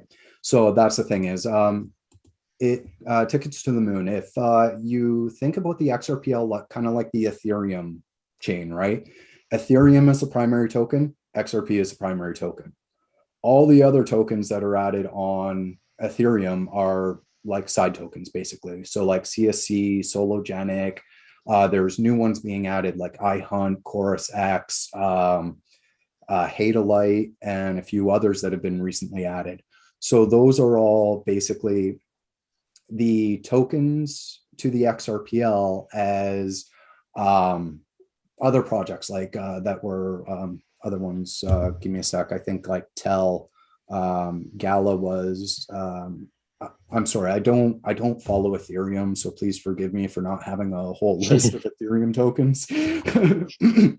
But yeah, so yes, casinos can definitely build their own side chains or even add an XRPL token, and they can have their own stable coin. And then basically CSC comes in and acts as a bridge. And that's precisely what we were talking about with Intelligent XRP here, is that, you know, basically if the casino's working with a stable coin, I deposit $1,000 worth of CSC, I play with that stable coin. Once I'm done, win or lose, I withdraw whatever I have left as casino coin. That way, the casino doesn't have to deal with the volatility and fluctuations in the market. And I could potentially end up with more CSE or less CSE, depending on price movements. But the more liquid that CSC becomes, the more stable to a degree that it becomes, right?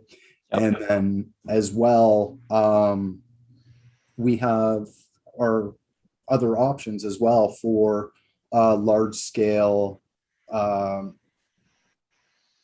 over the counter options.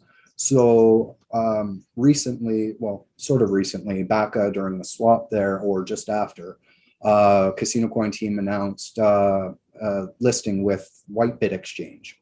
Whitebit actually offers an OTC or over the counter option. So if a casino were to say, oh, you know, while we're looking for OTC option, this person just won $10,000 and they're trying to cash out CSC, they can purchase that CSC over the counter without causing a huge spike in the market. You know what I mean? So Wow.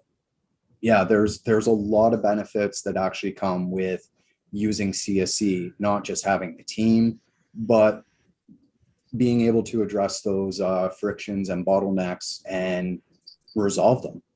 Mm-hmm. And I don't know if you had mentioned this code word when Intelligent XRP was on this chat here, but you had mentioned flywheel effect earlier.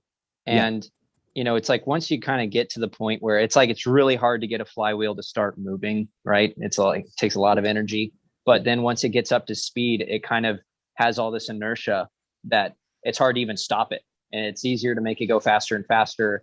And so, you know, that kind of plays into the whole like liquidity begets liquidity concept. Like once you have it, it's easier to get more and way easier to get more after that. And so, yeah, I think like we're kind of in the stages where we're kind of like pre-adoption. And so we're just kind of like, yeah, we're speculating, and yeah, it's pretty risky, but it's also if we're right, the benefit of being right is absolutely insane. It would be like getting into XRP when it was less than a penny. Cause I mean, maybe potentially, I mean, again, not financial advice, but I'm kicking myself. I seen XRP back before it was a cent. I think it was 0.0006 or whatever. And I tried to set up with Kraken, I think it was, and I had issues setting up my account, and I flipped the table and was like, whatever, I don't care. And then it run and I'm like, bro, 10,000x or something. That was insane. Yeah. Hopefully it'll happen again. Oh, well, that's exactly it. And that's the thing is CasinoCoin, it's aptly named. It's a gamble. Like it's high risk.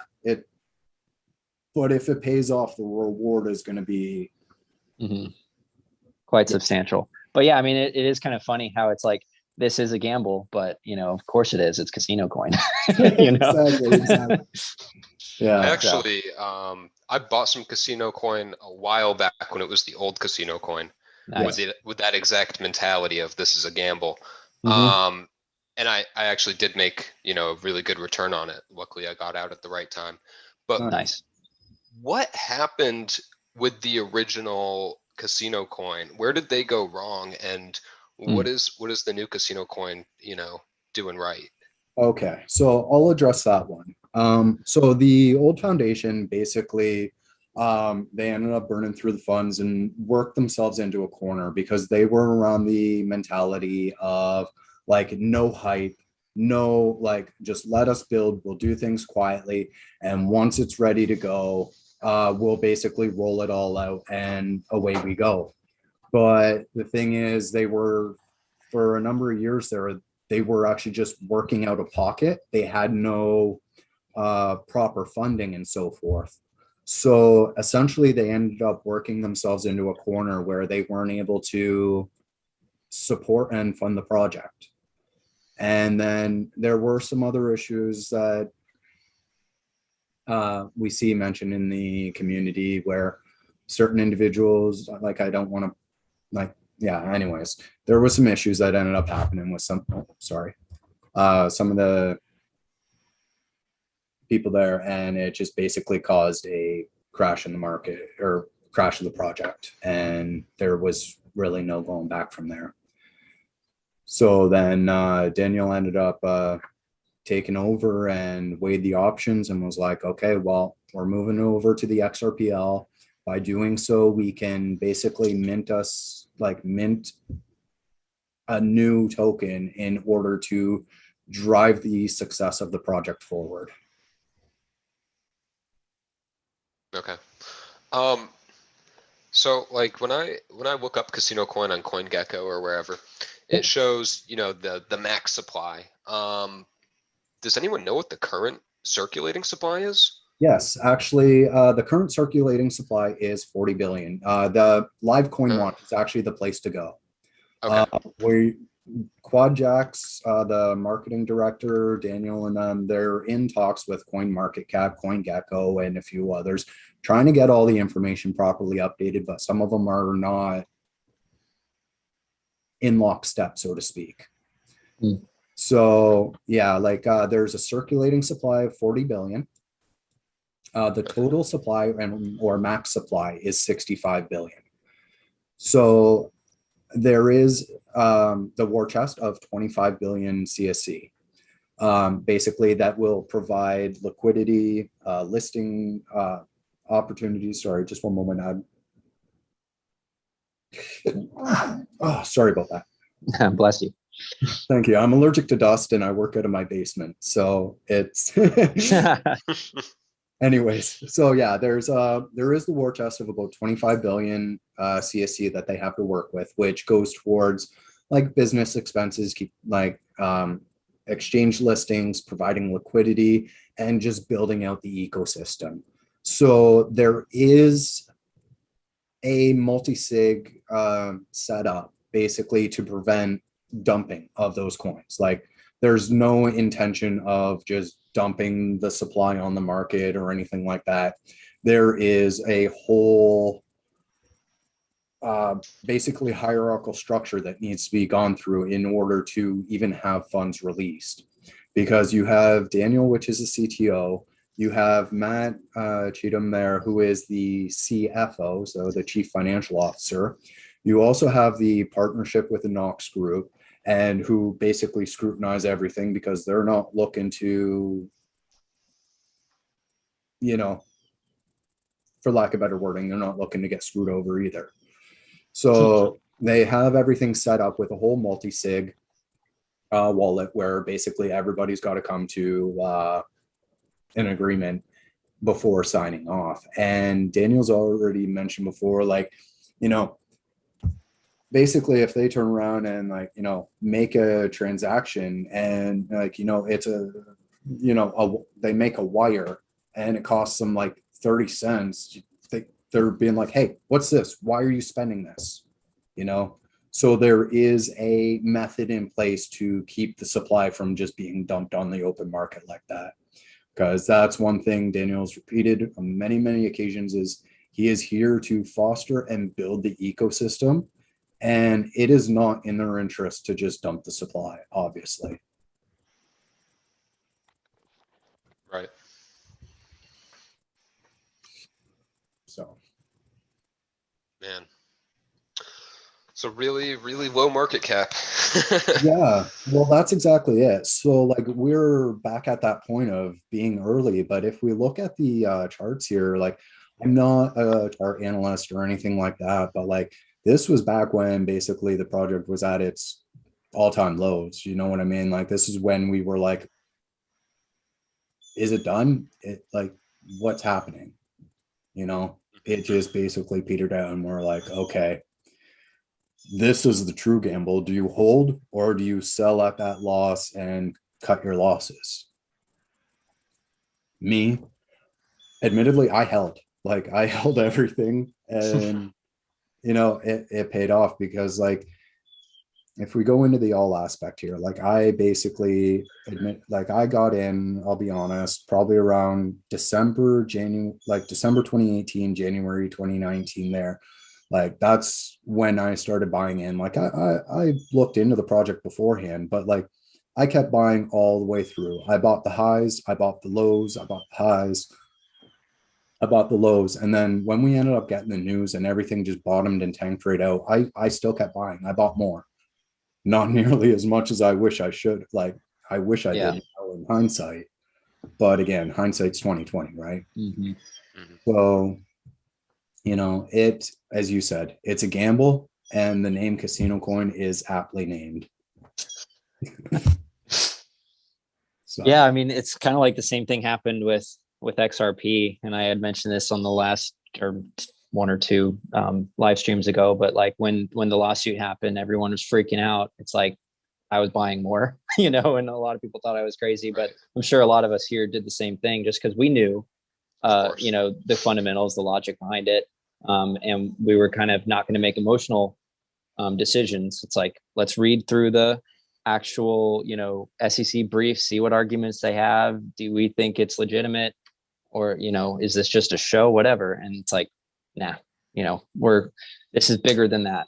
And so I think that, this has potential to have those kind of returns, just because, when you have casinos driving just massive amounts of volume through both just holding it, in their own reserves, and then also like accepting it from, all these users and stuff, it's just going to be absolutely wild. And then plus, there's other things being built on CSC as well. Like we have a tip bot on Twitter, thanks to 4X Fox, right? Or Flying Fox. It's Flying fantastic. Fox, and 4X Cadet on Twitter. Yeah, 4X Cadet, that's right. And so, it's like you can actually tag somebody and then say, plus whatever amount CSE, and then, use a particular hashtag, and then it will connect to your Sum wallet and then send to that other person. And so it is phenomenal. It's like I've actually accepted money through Twitter in the form of CSC and XRP for products. I mean, it's like, that's insane. So that's changing the game. And I think that as more and more people see that, they're going to be curious, like, are they actually sending money through Twitter? What is that? And then they learn about CasinoCoin. And so a lot of people are hearing about it actually from the tip bot, which is crazy. And then, there's talk about, having all these different casino apps like poker and things like that, blackjack and stuff on the X app, on the CasinoCoin X app, like the lobby, that you can play. And then, there's going to be a group of people that are going to be working on a decentralized lottery through CasinoCoin. So, I mean, there's just so many things that are going to be on top of it. And it's going to be kind of like the play token, where everyone can just kind of like send money around and just, I don't know. It's going to be really interesting to see how it all develops. When it's fully mature, it's going to look totally different, I think, than it does today. So it's exciting.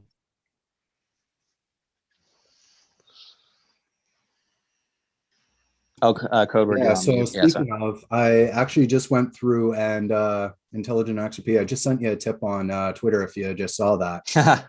So yeah, I just sent you about 1,000 CSC there, just as a thanks for coming and joining the stream, because it's great to see that engagement, and that's kind of what I'm looking for. That's my whole point behind this channel and everything, and doing the live streams, is education. Like, I'm not here to sell you on CSC. I'm not here to say, buy it, we're going to the moon, or anything like that. Like, it's my whole point in this space. Like, even this channel is all about education behind the XRPL.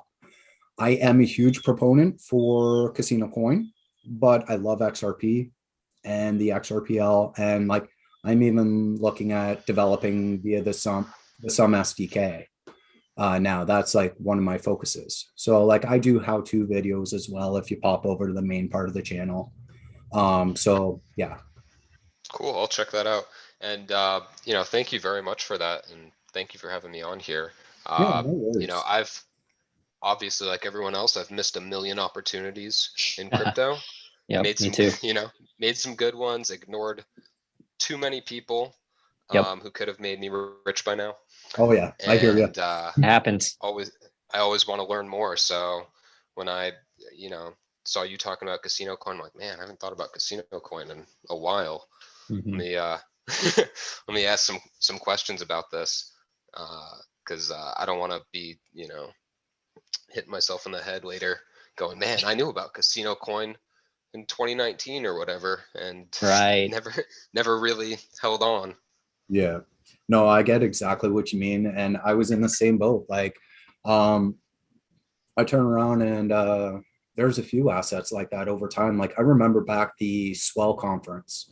Like, this is in regards to making trades and so forth, but like, I remember back during the Swell conference, I think it was 2019 there or whatnot, when Stellar announced that they were doing the token burn. Mm, I was like, yo, I'm gonna buy some Stellar, and then I was like, but what if XRP moons? yep. Yeah, And, That like, kept me from a lot of decisions too. me Oh, too, Just, honestly. holding on to my XRP and holding on to, specific but irrelevant amounts. Like, oh man, that round number, like I don't want to let go of that. Or whatever. You know what I mean? Yeah. Just like some No, I mean, arbitrary right. amount. It makes it so hard once you reach your goal in Mhm. terms of numbers of Mhm. XRP to let go of any for other opportunities. But That's kind of ignored where I'm at right now. Like Yeah. I'm considering, pulling the trigger and like converting some XRP to CSC, and I was going to do it last night and I didn't. I was like, I want to wait a little bit longer, but then, it's like, that's going to turn into weeks and months, and then I might miss the opportunity. I don't know. It's just like, it's hard because it's like, I've been babying it like for so long. It's like, I don't want to touch it, I'm not gonna lie. It's so hard. Yeah. It is. Yeah. And that's the thing, is like, I can't lie. Like, back a month or two ago, I already mentioned, like, I had a bag of XRP. It was my XRP moon bag. I swore up and down I would never touch this, because every time I looked at it and I looked at another coin, I'm like, yo, I already know as soon as I sell it, XRP is going to moon. As soon as Oh yeah. yeah. It's going to know. That Exactly. literally Soon as happened code to me a word pulls the couple trigger. days ago. I sold Yeah. some XRP a couple days ago to build some strong nodes. And Oh, boom. yep, dude, it knows, man. Like I Yeah, can't right. risk it. I can't risk it. It's gonna go to $10 if I freaking sell anything. Yeah. So Well, that's the thing. Like, I actually took my moon bag, and like, as of the moment, I am all in on CSC. I don't actually own any other assets right now. Really? And Wow. yeah, it's intense, right? yeah, well, that's exactly it. High risk, high reward. I do not condone or suggest or advise anybody follow my footsteps. Like, please weigh your own risk tolerance, because if like, don't take what I'm saying as financial advice. It is not. Like, I'm kicking myself in the butt watching XRP run, being like, man, I pulled the trigger too soon. But you know what? I strongly believe in CSC, like the project, the team, the community. Like, I'm not sure if you've seen the community out on Twitter and whatnot. Like, we are like, it is an amazing group of people. Like, I'm working on doing a merch giveaway, which I'm actually about to discuss that shortly here. But we've put together basically about 300 XRP and 1.2 million CSC towards this giveaway. And that is all thanks to the community. Yeah. Like, I've put a little bit in there myself, but it's other people in the community as well. Everybody's all pitched in. Like, we had JC Collins or Higher Manas there. We had like Crypto Crazy. We've had like mass adoption. Like, there's TBoone here thrown in like a ring and so forth. Like, there. Mm-hmm. I honestly, I can't even go through and name everybody. There's like so many people. Like, Gambling Savant put up a tweet and he contributed as well. Like, he put up a tweet and was like, yo, let's get like, 7,500 CSCs, enough for a casino coin hat. Let's get, that contributed there. And next thing I know, that blew up into over, like, we went from having like, I think 300K CSC to 1.2 million CSC contributed to this giveaway. We are now at like $5,000 worth of crypto to put towards this giveaway. And I'm like, I am so excited right now, because actually, you know what? Since we're talking about it, let's break it down. Because I had a call with Gambling Savant the other day regarding it, and it's fantastic. I just got to find the thing, because like, more or less, we're looking at give or take. Yeah, here we go. Perfect. So basically, figures based on like a $5,000 prize pool. This is just off the community giveaway. We're looking at like, hoodies, t-shirts, hats, wallets, coffee mugs. And that's just what we have off the giveaway here. Like, mass adoption has also contributed a hoodie. I have another wallet that's contributed. And TBoone or Tyler here, he's throwing in a ring. And then we're also looking at, like, I'm potentially looking at adding even more to the pot to basically get some keychains and pendants put out. And so as you can see, like, our count for potential prizes is already looking at over 160 prizes for this giveaway to be going out right now. You know what I mean? So this is going to be massive. Like, I am so excited. And like, so I want to touch on this because, like, my original plan was to, like, basically purchase up a bunch of stickers from one of the merchants there. And basically you go to a site, you buy the, or you get this free sticker, like it would be paid for out of the prize pool here, which obviously would reduce the number of prizes. But then we ran into a whole logistics error or issue because, like, the free sticker with the postage and everything, we'd be basically blowing the budget just on getting the sticker sent out. Yep. So admittedly, I think we are going to be going for the standard like, retweet, and follow. Now, let me just be clear. This is not to get followers. Like, I'm not after followers. I'm after educating the community. So, like, if after the giveaway you want to unfollow, by all means, it doesn't bother me. But the fact is, like, we're going to turn around and basically do a whole like, retweet, follow the people that need to be followed. And then from there, I'm going to do a live stream like this. And what we're going to do is basically take an Excel sheet like this of everybody who entered the giveaway. And I'm going to throw all their Twitter handles up into a random number generator. And we're going to go through the prizes one by one. So basically run through the list for the coffee mugs, take 25 winners, and we'll chalk those off. We'll take those people out of the prize pool, or out of the random number. And then the next up, we're going to run for the wallets, right? And again, we'll take the winners of the wallets out of the pool. And then basically the number of people that are in the pool just kind of get smaller and smaller as we run through the prize lots. Now, the thing is, we are looking at one grand prize, which this is where it gets awesome, is the ring that TBoone's throwing in. There's going to be a hoodie, a hat, a t-shirt, a wallet. It's basically the swag bag where you get basically the full gear setup, where you got a hat, a hoodie, a t-shirt, the ring, the works. The works. And that's going to be the grand prize. That's epic. So, man, and the crazy thing about all this is that the CasinoCoin team really had nothing to do with this. It was like just completely community led. Like, we initiated it, started it, and facilitated it.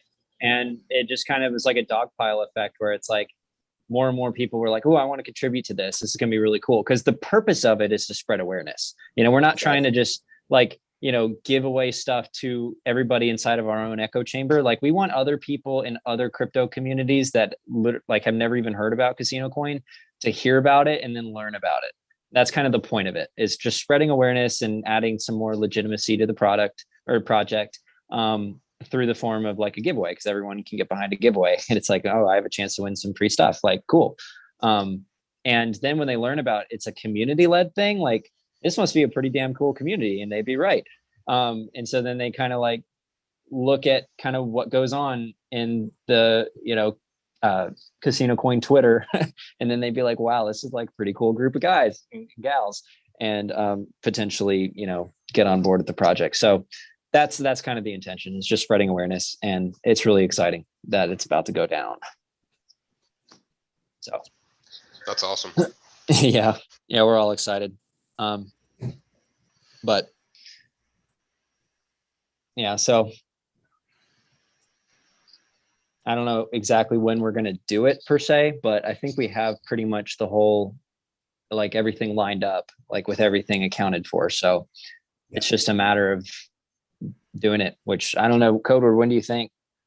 End of the month, I'm hoping to do it within the next couple of weeks. Like, my original idea was to try to line it up with the launch of the CSC lobby. That would be cool if we could do that, but I don't know when that's going to be. Well, per that's se. exactly it. And I don't want people thinking that I ran away with their with their coins. Yeah, You know right. what I mean? Yeah, that'd be But bad. like, as a ditch at transparency here, this is the account. Like I will put this on display. Like this is what we have so far. Mind you, like there's the reserve there. So basically, yeah, we have 300 XRP. We have 1.2 million CSC. And if we pull that up, where did I put my phone? There it is. I'm just going to pull it up in the account worth tool there. But as an example, like if anybody ever wants to take a look, there's the QR code, there's the account. It is sitting there waiting for the giveaway to go live. I'm not, Yeah. it's there. I'm not doing anything with it until that giveaway goes live, and then it all is being put toward the giveaway. As I said, we're hopefully, if things play out and like if we see a price rise in CSC even, this could turn out to be even bigger and even more prizes. So That's true. like, you know, Man, what I wouldn't mean? that be something?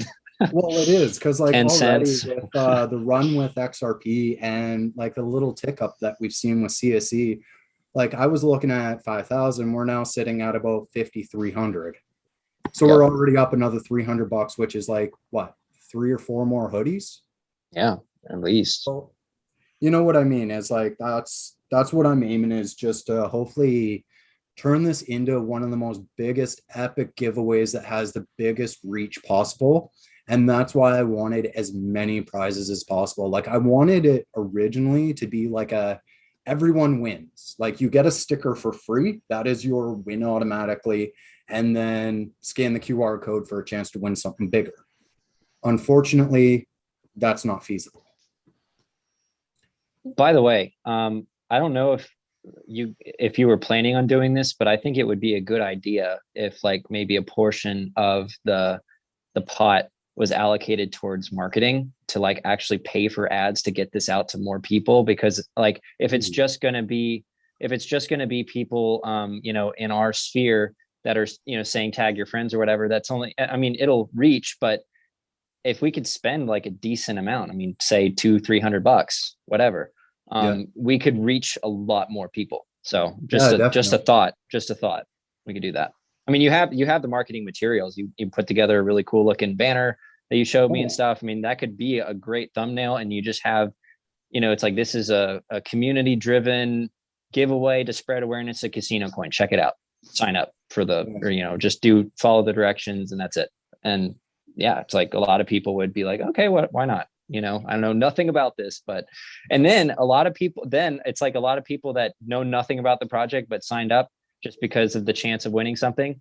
If they actually win something, then they're going to be like, okay, I wonder what this, it's like, I have a hat now, but I don't know what this is. Let's see what it is. And you know, it's like, so. Well, exactly. Like, just seeing if I can, and I have to, new share. Yeah. So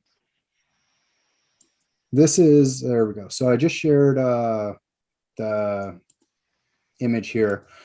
So this is basically the image that I put together. Mind you, again, I'm going to have to retweak it via the scan QR code and see if you've won, because that's not something that's going to be really feasible anymore. You know what I mean? So it'll need a little bit of tweaking, but in the same sense, like this is what we're aiming for. Like we've got, like I'm aiming to throw in some medallion, this like the TBoone's ring. We've hopefully got some stickers, some coffee mugs, wallets, hats, t-shirts, hoodies. Like this is going to be pretty epic. If I don't mean to toot my own horn, but you know what I mean? No, for sure. Like it's so exciting. I think everyone can kind of get behind this, and it's like everyone's looking forward to it. Yeah, no, I agree. It's pretty cool. So anyways, yeah, this is basically what I put together here using some of the images and stuff off the site there. But anyways, yeah, like the more we can spread awareness, the better, and so forth. Yeah, no worries. Fun Size. Sorry, I actually do want to get to the auction though, before we kind of lose too many people. So what I'm going to do is I'm going to put up a tweet here, just to kind of bring some awareness. So what do you say, Tyler? We're already at, oh wow, we're already 2 hours and 15 minutes in. Okay. What? How long should we say for the auction to start? Say 15 minutes. Is that cool? Yeah, that works. All right.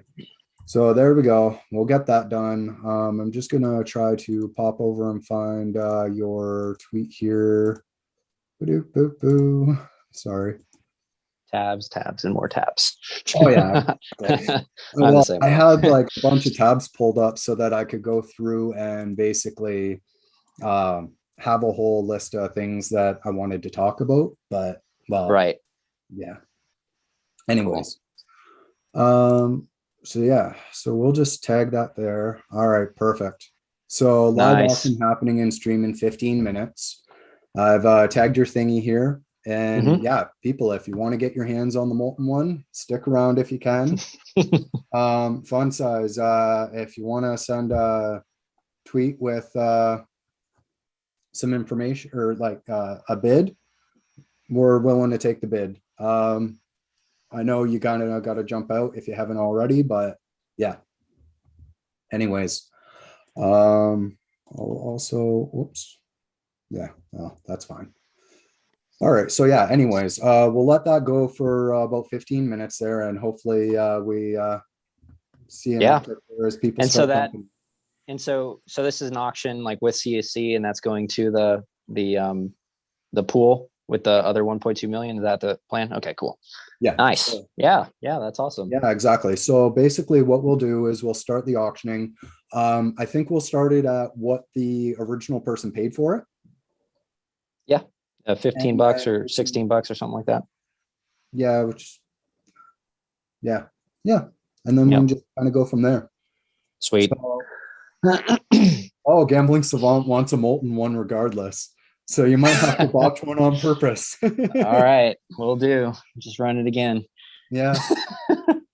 That is so funny. Like, because they all do look like that pretty much when they come off the laser. And I just like, I file the burrs off, but this one was especially bad because like the wall just kind of flowed and then it left. Like, even if I got the burrs off and sanded it down, you would have kind of a hole in the side and then the loop was kind of screwed up.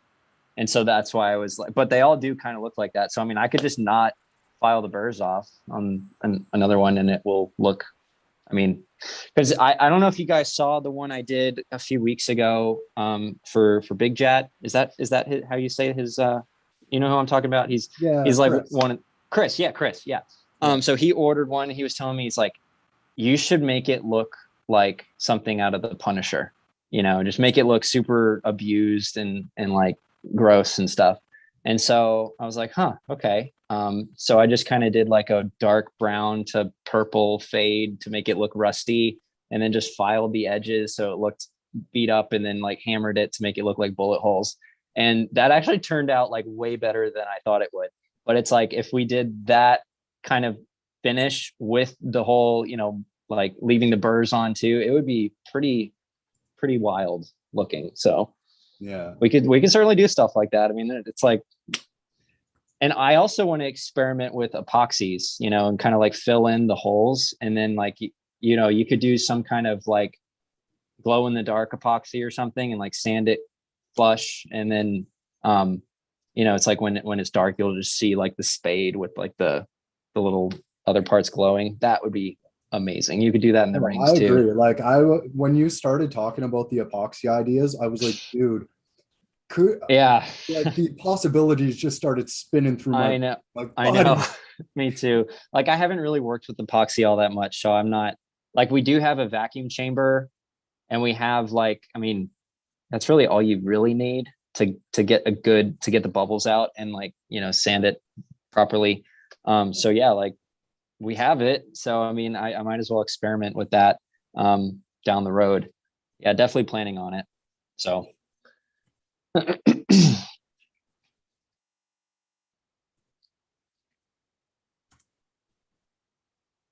And I think too, the medallions, they really have, like, they turned out really cool. Like when I can take them onto the polishing wheel and get them like up to a near mirror finish and then anodize it gold or something, it looks like a plated gold piece, even though it's just titanium. But I know, I've seen those so are beautiful. so cool. Yeah. So yeah, it's just like there's so many different things, and I'm sure. Oh, and then also Chris had another thing where he wanted me to make lapel pins with the CSC logo on them and stuff. So I'm working on that. Yeah, he wants to like give them to the Casino Coin team, and so that they can have them, you know, to look official. And then after that, you know, like I can, you know, have them in the store or whatever. But they were going to get the first one, so I was like, that's a really great idea. Oh, dude, that'd be phenomenal. And actually, to answer Samsonite's question, yes, I will answer for Tyler. He can send to the UK. Yes, I've done it many times. There you go, bud. So yes, yeah, you're good. And Therapure, can you fill in the holes with lapis lazuli or other gems? It's possible, but like not. Well, not really. It would first of all be extremely expensive to have a gem that big and then to like put it in there. But like there's I got a question actually for you. Yeah. What about taking the CSC medallion and the little spade in the middle, setting a couple little tiny holes around the outside to feed wire, and basically making a wire catch or a little wire holder to hold a gem in the middle? Suppose that's possible. I mean, yeah, like I don't know how exactly that could work, but maybe. I mean, there's got to be something that would be possible. Yeah, I'll think on it. That might be a whole nother line in itself. Whole nother line. That'll be like the, you know, when CSC is $1, you know, like anything goes at that point. Oh shit, there's another option too that I don't even know how many people know about this, but we sell like meteorite stuff. And so we have a meteorite in the shop. It's like it fell in Namibia in Africa in prehistoric times. It's called the Gibeon meteorite. And so we have a big chunk of it. It weighs like a lot, like more than I do. And so we go and get it cut at a wire EDM facility so that we can get slices of it, just really thin slices. But we could have like, you know, slightly bigger, but we can cut it with the laser the same way we do titanium and stuff. And then you etch it in this solution, and it'll actually show what they call the Widman-Staten lines, which is like, because it's made primarily of iron, but the way that it cooled in space very slowly over billions of years. Yeah, so it almost have like a Damascus look to it. Yeah, almost, except it's not swirly. It's like, it looks crystalline. So it's kind of like diagonal. Yeah, exactly. So it has a really unique look, and I could make, you know, keychains out of actual meteorite. I mean, it'd be, you know, like $150 or somewhere around that price range. But I mean, we could certainly do that. So, you know, it's like, that's an option for the future. I mean, I haven't listed one yet, but I know there was somebody that was asking about it. And so I just wanted to like throw it out there. But yeah, so it would be cool. You could have a 5 billion year old keychain on your backpack or whatever. So I want it now. Dude, it's so cool. Like, and what's crazy too is that, you know, we make them like we do meteorite rings. So we'll have an inlay that's meteorite that we hammer into the ring. And the ring could be titanium or black zirconium or cobalt chrome or whatever, but the meteorite could be hammered in there. And then we could also do inlays of carbon fiber on either side or precious metal or whatever. But the yeah, like I need to show you guys some pictures, because like we do this ring that it's meteorite in the middle, kind of as the main band, but then on either side of it you have this light blue carbon fiber strip on both sides. Yeah. And it looks so cool. Like I had one of my cousin, he bought that as his wedding ring. And so he wears it every day and he loves it. But like those rings look so good. I got such a cool picture of it. The lighting was perfect. I had it just kind of sitting on a tree branch outside, and I like took a picture of it and posted it on Instagram and like Pinterest, and it got so much attention. That was really cool. And we had like, and I ran ads on it and we got a few orders from it. And this is not a cheap ring. It's like $870 or I don't even 900 something dollars. And so, yeah, like, and people were buying it. So that was just cool. It's like, it does take a while to make it. It's not like the easiest thing in the world, but like, it's a good ring and we like to make those. So, but anyway, the point of that is that like the meteorite is very apparent. Like you can tell when a meteor, when it's fake versus when it's real. Because when it's real, man, it looks so good. I'll have to, again, I'll maybe post about it on Twitter or something later, and you guys can kind of see what I'm talking about if you haven't already. But we love making meteorite stuff.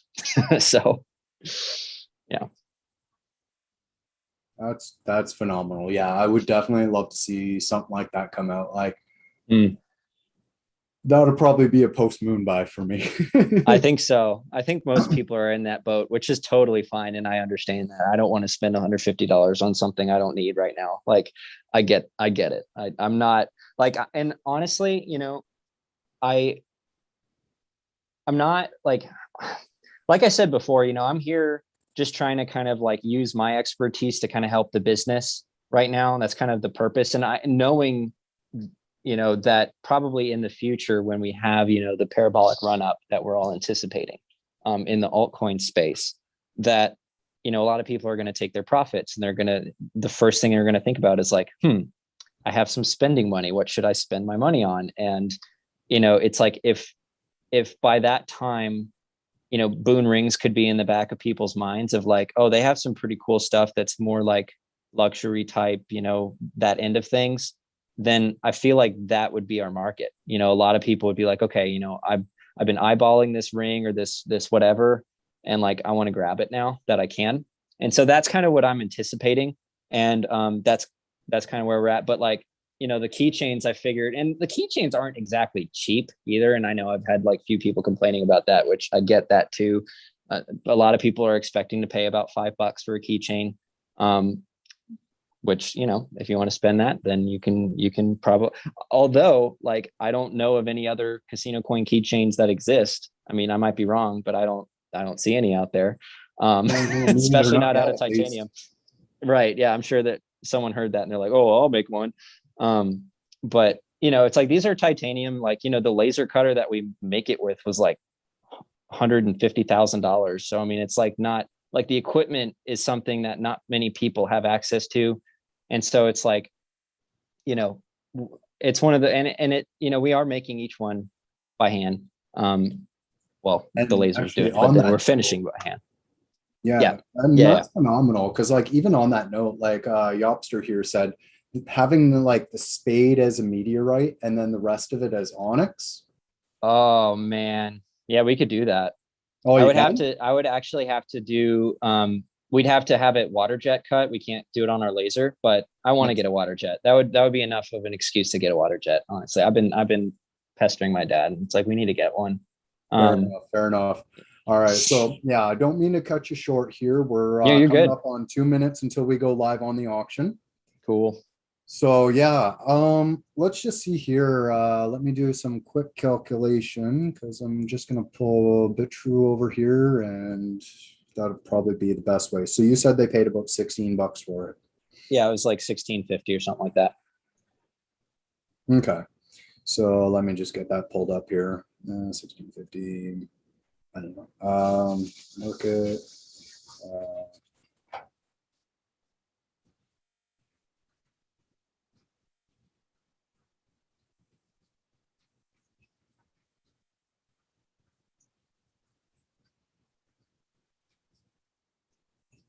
And that was so cool too about, this community. I mean, the individual who won or like, managed to buy it in time to buy the first one. They were like, they sent me an email and said, go ahead and like, I want to pay it forward and just like put it back into an auction to go towards the drawing. And I was just like thinking to myself, like, man, that's how rare is that? It's like, and that's not like an uncommon theme in this community either. Like there's something about because the casino coin community, and honestly too, XRP to a large extent. I don't know, there's just something different about these people. Like they're just so compassionate, and they want to kind of like spread the love around and pay it forward and stuff. And it's like, it's just a great community. Absolutely. So it's really cool. Really cool. Agree completely. It's a whole other dynamic. Yeah. And so with that being said, we are at 3:30. So let's push this auction live. I just posted up in chat that 1650-ish is approximately 4K CSC. So if it's fair to start, we'll start the bidding actually at 5K just to make it a roundabout. Yep. So we'll start the bidding at 5K CSC. And actually, you know what? I will make the first bid at 5K because that's what I offered when you posted it up on the tweet there. Yep. So if anybody that was funny, by the way. If anybody wants to top my bid, like I'm gonna leave it at that. Like I'm not gonna up bid, or like I'm not trying to be a shill here. The true definition of a shill. So I will start the bidding at 5K. You guys take it from here. If you want, like it's all in your guys' hands. So people in the chat, bidding starts at 5K. Giver, whoever ends up with the highest bid, I will say I'll let it run until either the bid stop or at worst case scenario, it hits 4 p.m. Cool. That way it gives us about half an hour. Nice. So yeah, if you want the molten one, this little guy right here that's been showing up in the screen for a bit, if you want the molten one, bidding starts at 5K, go from there. It's all on you guys. So pop up in chat and let's just say away we go. And oh, we've actually got Matt popping up with 6K. Matt's go, the other moderator there. So, okay, so 6K is the bid to beat right now. Let's just kind of watch chat. So yeah. Interesting times, and like let's just like while that's happening, let's just keep talking because like cool. Like the community is what drives it, and that's what sold me on CSC back in the day is the community. Like the project had a unique use case, it had like fundamentals that I was looking for, but the community is what sold it. Yeah, no, for sure. I mean, there's so many projects out there. A lot of them do the same kind of thing. They've got the same kind of back ends. They're, you know, it's like really, there are key differentiators beyond just the use case, the actual technical fundamentals. There's also that aspect too. And that could be enough to really start the flywheel effect, you know, that we were talking about before, because there are other projects that obviously they've got the legs to work, but it's not good. They're never going to get to the point where that flywheel is going because they don't have the community, they don't have the network, they don't have the connections, right? There's that's huge. You have to have all of those things plus, you know, a technically adequate underlying asset that, you know, works and is reliable, but, you know, that's not the whole story. So yeah, like community is extremely important. And that was something else that I think drove me to kind of get involved with CSC too, because I knew about it for a while, but like when I first got into this, it was honestly pretty recently. It was maybe, I don't know, 4 months ago. So I'm very new. Like Codeword was kind of having to walk me through who all the people were in the community and stuff, and like help me out. And so, and by the way, I really appreciate that. But you know, it's like just kind of observing from the sidelines on Twitter for a little while, I was like, wow, like this is really cool. You know, and then the Discord, it's like, man, I mean, I'm not super active on Discord. To me, it's just it's overwhelming. But yeah, I don't know. Twitter has just been phenomenal. And it was crazy too, just how quickly the word was able to go out there. Like I actually really do love Twitter from not necessarily from the company side of things, but from just the usefulness of it for specifically like crypto Twitter, like researching connecting and following people running different projects and kind of being a part of this community and seeing what people are talking about in real time and kind of participating. Because to me, that was something where like I've just been kind of sitting on the sidelines for a little while in crypto. Like I've known about it for a while. I've been following it for a while. Like I've seen other people talk about Twitter conversations and stuff, but I was never even really on Twitter to really dive into it myself and contribute anything.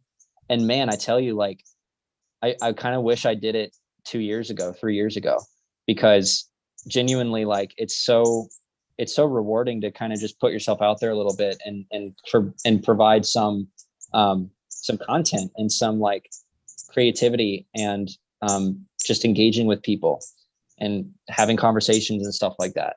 And I really try my best to not like oversell things, because like I am trying to sell things, but I don't want to go overboard. And so to anybody watching this, like, please feel free, like DM me or whatever. Like if I'm going too far, please let me know, because like I don't want to do that. Like it's not fun for anybody. And like I hate when other people like do that. So just please, like, I won't be offended. Just like let me know and I will take that into account. But anyway, it's just, yeah, it's the community is wonderful and it's just such a pleasure to be here.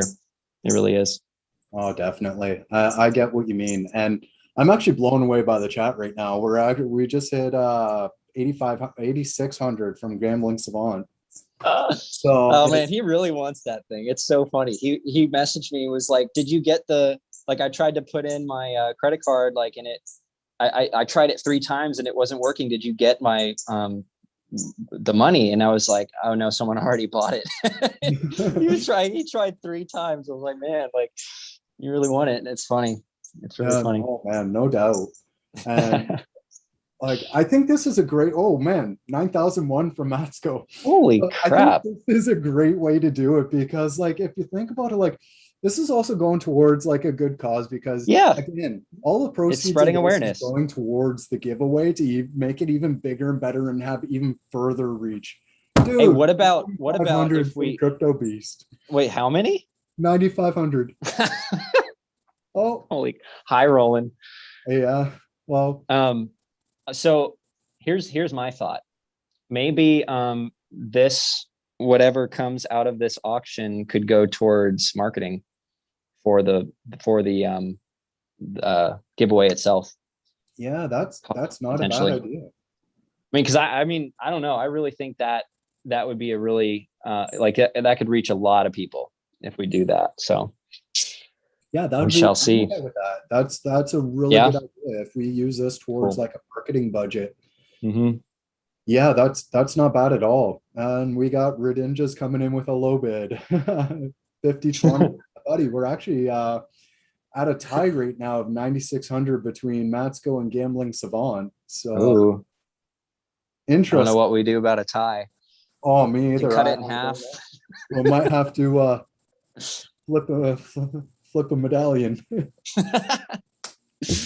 Although I don't know how we'll tell heads from tails on a CSE medallion. Oh, that's true. Whoa, that is true. Coming in with the 10K. Wow. Man, this is gonna get wild. Yeah, and actually looks like Therapure just tied it up. So we're at another tie. Wow.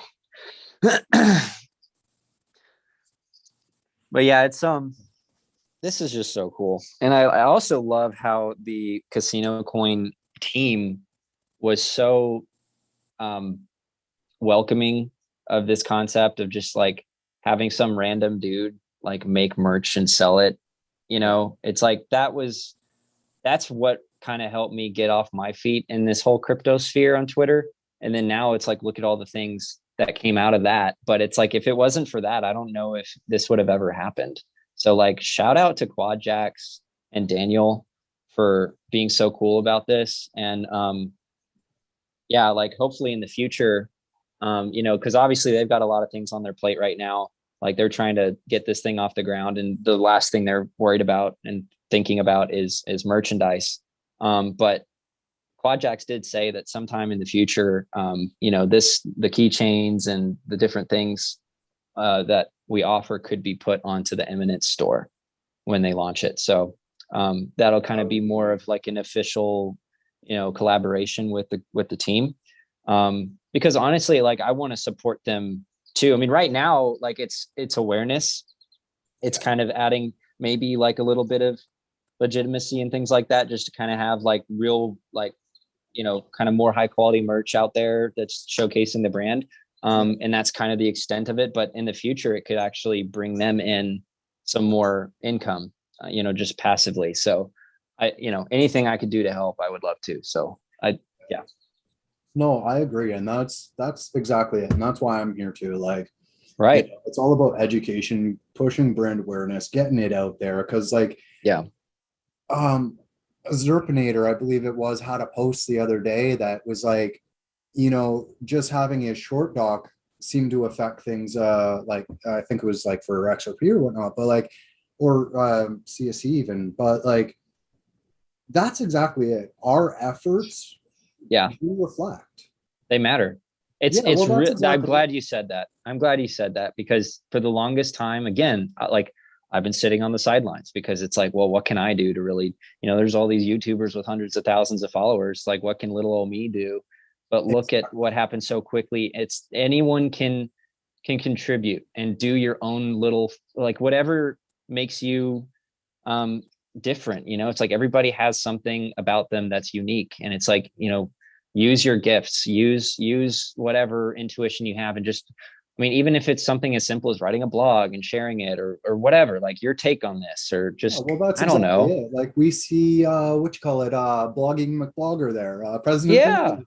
Yeah. Like he bops out the blogs. JC's popping out the blogs. Oh man, JC.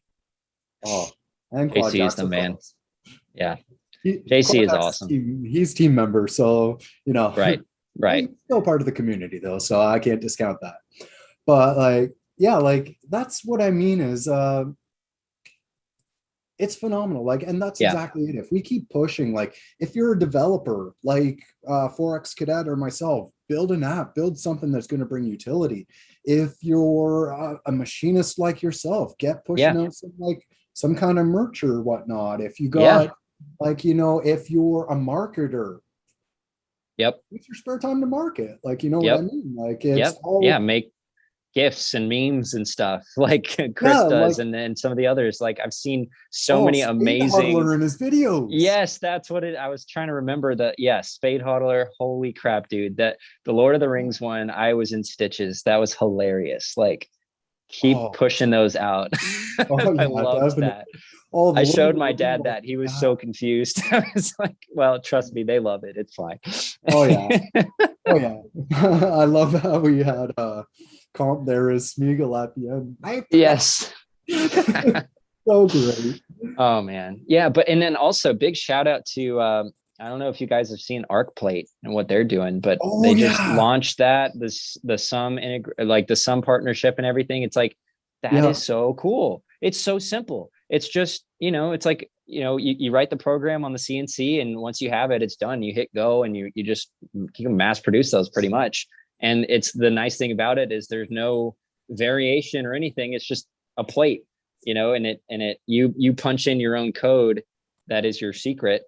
And then it's like, it's much safer than like a piece of paper you could lose or have it burned up or lost, or, in a in a flood or something. And this thing, it's much more durable. So I love that. It's so simple, but it's like, that's, it's just probably, I don't know the story per se. I mean, maybe they talked about it, but it might just be some guy in his garage with a Tormach, that's like or a Shapeoko machine or something. And where's the thing at?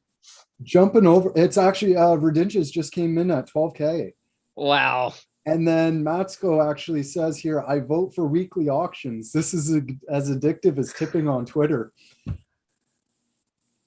We could do it. We could do it, man. Yeah, if I do honestly, I might take that into account and start auctioning and doing something for merch. Yeah, I mean, because like there's so many one-off things I could do. Like I could make, I was telling you about this last night. I think like I could just make a keychain or something and engrave something on the back that signifies like what it was for or something, and there'd only be like one of those. Like for the giveaway, for example, it's like we could throw some keychains into the lot, and on the back of it, it would be, the great giveaway of 2021 or whatever, the casino coin, whatever. Like we could engrave that on there, Yeah. and it would just add a little bit of authenticity, or it would give it some more value. It's kind of like an NFT. There's only one of them, right? So it's kind of cool that way. I agree. I think that's a fantastic idea. And just basically, yeah, having a one-off and having a thing where it's like, yo, yeah, sure, you got a CSC keychain, but mine's a one of a kind. Yes. There ain't no other one out here. Yeah, you can't get it anywhere else. So yeah. Oh wow. Yeah. David, oh wait, Crypto Beast come in with the 15K. Woo!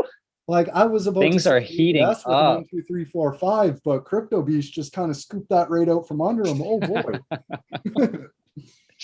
Oh my gosh.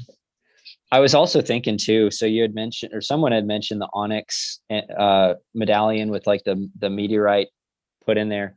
We could do like the Onyx, like I said, I'd have to use a water jet, but I could definitely do, a titanium medallion. I could anodize it any color and then have the meteorite pressed in to all the slots, and it would be pretty cool. So it'd be like the same thing, but just all the holes were filled with meteorite. So that is possible. And then we got Redinja's pulling a ninja with the 16K, pulling that out from Crypto Beast. Wow. Dude, this is awesome, guys. Like this community is this is phenomenal, man. Like, yeah. All for something that was like gonna go in the garbage. Right. That's awesome. That's so I'm kind of blown away. And my dad, like I was telling him about this, and he was like, wow, like we could like do this more often. Like the whole making a listing on the site that's temporary with just like only a quantity of 1 or 5 or whatever. Like we could do limited runs of anything. And just have it be like, we just specify how many there are. And then it's like, once they're gone, they're gone. No one can put their order in after that. It's like, that's a really easy thing to set up, and like, why not? I don't know. But this auction is really cool too. I like the auction aspect. Yeah, I like this idea. It'd definitely be something we can look at doing again in future, because like, and maybe like I want to keep the engagement for it, because like I do notice like we've kind of dropped off on viewers, but like again, I'm not here for like the viewers or the subscribers or whatnot. It's all about education, but like having the engagement to kind of prop these auctions up, maybe having it like as a beginning thing, and then we get into discussions, or having a discussion, go toward the auction, and then continue on discussions or something, some way to structure it. But either way, aside from this is like, this is awesome. Cool is it? How cool is it, the amount of engagement that you guys have here with 14 people watching? I know, right? I know. Imagine if it's 500 or 5,000 in the future. I mean, it's seriously like, if like we're starting something that I really think could scale tremendously. And like, I mean, we could do all kinds of stuff going forward. Like, and in the chat, if you guys have ideas of like what you want to see, like merch wise or whatever, like let us know, and we can think on it. Cause like, I'm looking for ideas, and like I have some things on the back burner, but like, let us know what you want to see, and maybe we can make it happen, and then throw it up in an auction or something and do like a one-off, whatever. Especially if it's something that's like really difficult to make or whatever. It's like, I don't want to like mass produce them, and spend all this time. It's like, if it's just one, then, that's kind of a whole different story. So we have more options there because of that. So. Oh, exactly. But yeah, like, and exactly as Intelligent XRP said, man, like the engagement that we have right now with like the viewership, it's phenomenal. I mean, it's a testament to the community, right? Like we're all here at the beginning, and we're helping each other out. We're bouncing ideas. We're pushing to make the community better. And this, like, that's the thing about Casino Coin, is it doesn't stop with CSC. Like even every transaction made with Casino Coin uses XRP as gas. which bolsters Oh. the XRP ledger even more, right? That's so true. I did not even think about that.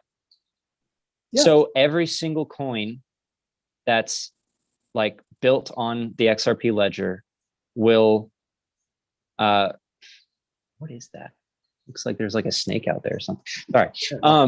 But like, so every single coin that's built on the ledger, when there are transactions made, there's XRP that's burned. Yeah. Oh my Every single God. transaction on the XRPL uses XRP as gas, and that XRP is burnt. Those 12 drops, gone. Wow. Reducing the supply of XRP, and basically comes back to that whole supply and demand thing. That's crazy. That's huge. I mean, Yeah. like, and we're going to have, I think, exponential increases in adoption for this asset. Yeah. And it's going to be really crazy to see it evolve. Oh, I agree. So, And so, guys, like, check this out. yeah, There's we're a looking at turtle the out chat here. too. While you check that out, we've actually hit gambling savant here is at 17,150, and as he says, like, is this going to be coming down to the wire? So Like, or are we going to call it and say Savant's the winner here? You guys decides, man. Like, you guys are the ones, like, it's Last minute, like 100,000 CSC, boom. oh, that'd be insane. That'd be insane. Oh man. So Savant says he's out with the high bid of 17,150. So if Wow. somebody upbids him, I think they're gonna end up taking the prize there. Like, it's been very close between Crypto Beast, Matsko, Gambling Savant, and like even Therapier was in there, and Redinja's like throwing bids around. David S. They're like, dude, like, oh, man, this community is so cool. Like, I don't even know. Nothing like it. No, I agree. So what time is it right now? We're at 3:52, so 8 Oh, okay. So 8 minutes. Wow. yeah, Anything could and- happen. Yeah, We still anything got can a whole happen. nother And actually, 2 Maxwell laps. just took it at 17,250, so he just upbid Savant. Wow. Oh man. Just like flushed. He's like, oh boy, Savant's sitting here, man. I need to think. He might have to give the prize up to Matt, though. We'll have to see. Well, we got about 7-8 minutes left here, guys. So it's all up to you. And as we were saying, like, basically the proceeds of this is going towards the giveaway. Probably pushing towards a marketing budget to try to get it pushed out and reach as many people as possible, even if we can turn around and purchase some promotion on Twitter or something in that regard. Yeah, I don't see any downside really to that. I think it could only help the mission here. Exactly it. Especially if we can turn around, reach into other communities like the like even Bitcoin, Ethereum, or any of those guys. I know we'll probably get a lot of flack and a lot of FUD coming from it, but hey, that's true. Even if it turns a few heads and gets people looking like, okay, well, what is this? Right. Well, So- man, I think you're well equipped to handle the FUD. So that's what you're all about. So, it's like, bring it on, right? Yeah, Bring on the FUD. I don't have a problem combating FUD, but it's very quick. You tend to see whether or not somebody's just a troll. True. Like, if they're there to troll, there's no point in fighting the FUD. Just block them. Yep. But Yeah, if it's somebody I think that's FUDing because they don't understand, that's a different ball game, and I'm more than willing to go to bat and be like, look, let's break it down. Let's set the record straight. Exactly. Kind of like, I'm not saying Intelligent XRP here was FUDing. He didn't understand, and that's fully understandable. And that's what I loved about this stream, is that we were able to come together and talk about it and just kind of like break the ice. You know what I mean? Right. Yeah. And that's pretty important to just kind of like have that open dialogue, and then also just being willing to, have people on a live stream asking questions in real time that you haven't prepared for. It's like, that shows that not only you believe in the project, but that you're, like, you're an authentic human being that's just doing his best to kind of like spread awareness and education and stuff. And that's kind of your whole mission here. So yeah, like I think having people like you in the community, and there's plenty of them, it's great. And like that's only helping the project long term. And that's also just kind of the cool thing about cryptocurrencies in general, is that like, you know, you don't have to, in a way, like the people who are involved with the project, that are invested in a project, it's like they have a vested interest in helping that project grow. So to an extent, it's like you want to spread awareness and education of it and everything. But I think there is kind of a fine line between that, you know, authentically spreading the word about something and, you know, just kind of shilling, you know, like a garbage coin or whatever. And like, that's certainly not what we're doing here. Like there's real reasons for this thing to exist, and there's real utility behind it and all that. So I think that, like we're in the right place. I mean, I believe that, personally. So we'll see. Time will tell, ultimately.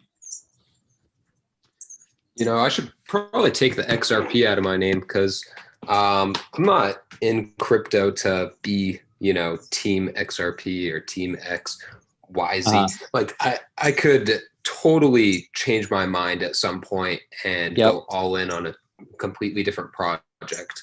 I'm here to learn and to make the best investment that I possibly can. Yeah, and that's a mature stance, I think, because a lot of times it's easy to just kind of fall back into something that you're comfortable with. But yeah, it's like kind of being open-minded and kind of saying like, I don't know everything, you know, like maybe there's something else that's better. Like, I don't know. I can't say that for sure that XRP is the best thing out there. I mean, I think that it has huge potential still, and like, oh, it's great. And I'm very much behind it. But yeah, like there's other stuff that I know nothing about that could very well have higher returns in the short run or medium term or whatever. So yeah, I'm kind of in the same boat. Like I'm not entirely in just that asset. It's my biggest holding, but like I'm also into this and, you know, a few of the other ISO tokens and some other things like that. But yeah, there's so many things that, because I got into crypto fairly recently. I mean, I've known about it since about 2017, but wasn't serious about it until a little over a year and a half ago, somewhere around there. So yeah, it's like, clearly I don't know everything. There's like 6,000 plus coins out there. There's no way. Right. And I think that we were just lucky enough to kind of get exposure to a coin like CasinoCoin as early as we are right now. Because yeah, like we've seen so many tokens start at the same price and just moon to like hundreds or thousands of dollars. And it's not completely out of the question. It's not like this wild pipe dream. It has happened multiple times, like many times. So it's exciting to think about the potential of something like that to happen to this project, because there is real, you know, utility that could derive from it. So yeah, like it's just exciting. It's exciting to be here. And for those people out there, and there's a lot of them that are not into crypto at all, I feel bad for them, you know, going forward. Like they're going to miss out on a lot. And like, I regret missing out on like Bitcoin and Ethereum and stuff in the early days, but hey, you know, it's the opportunity's gone. It's time to look forward and kind of learn from like what happened there, and then apply that to kind of the current landscape. It's like, what are the projects best positioned to repeat that success? You know, and like, there's plenty of them. It's just a matter of finding them and being intellectually honest and consistent, and not just, like you said, having one idea and having no, you know, and calling everything that disagrees with that FUD, you know, because like to an extent you have to have your diamond hands and hold through the FUD and all that. But there's also kind of a point where you have to be rational and realistic. Like there's a lot of people obviously that are just on, oh yeah, go ahead, Code Word. Yeah, sorry, I don't mean to cut you off. We got less than a minute left here on the auction. So far, Matt's in the lead still with 17,250, drum roll. And as I posted up in the chat here, I have a sneaking feeling that someone might try to snipe this thing, but they might do it. It's going to be called. You might have to pull the stopwatch out and go down to the second. It's like, I might have to, because if someone tries to drop it right at the 4 bomb and it's because gonna if you're a second late, it doesn't count. So you have to. oh, 4 o'clock, 4 o'clock, bids are closed. Matt takes All it. right. Matt takes it. Congratulations, Matt. All right, good job, buddy. That's so awesome. Matt, you know TBoone, figure it out with him. Yeah, and, yeah. Just go from message there. me. I might have, yeah, I think you ordered something anyway, so I probably have your address on file, but just, yeah, send me a DM. We'll get it squared away and I can send it over. Yeah, there you go. So. Awesome. And yeah, send him a DM. And if you want, Matt, here, I'll just pull that back up for you. If you want to just send it right over here. That way it goes right into the giveaway pot. And then, yeah, we'll just put that straight towards marketing. And what we can do is basically just promote some tweets, get the giveaway out there as much as we can. And yeah, that, let me just see here. Cause like, even just at current price point, cause like, let me see. 17,250. Yeah, that even still, so almost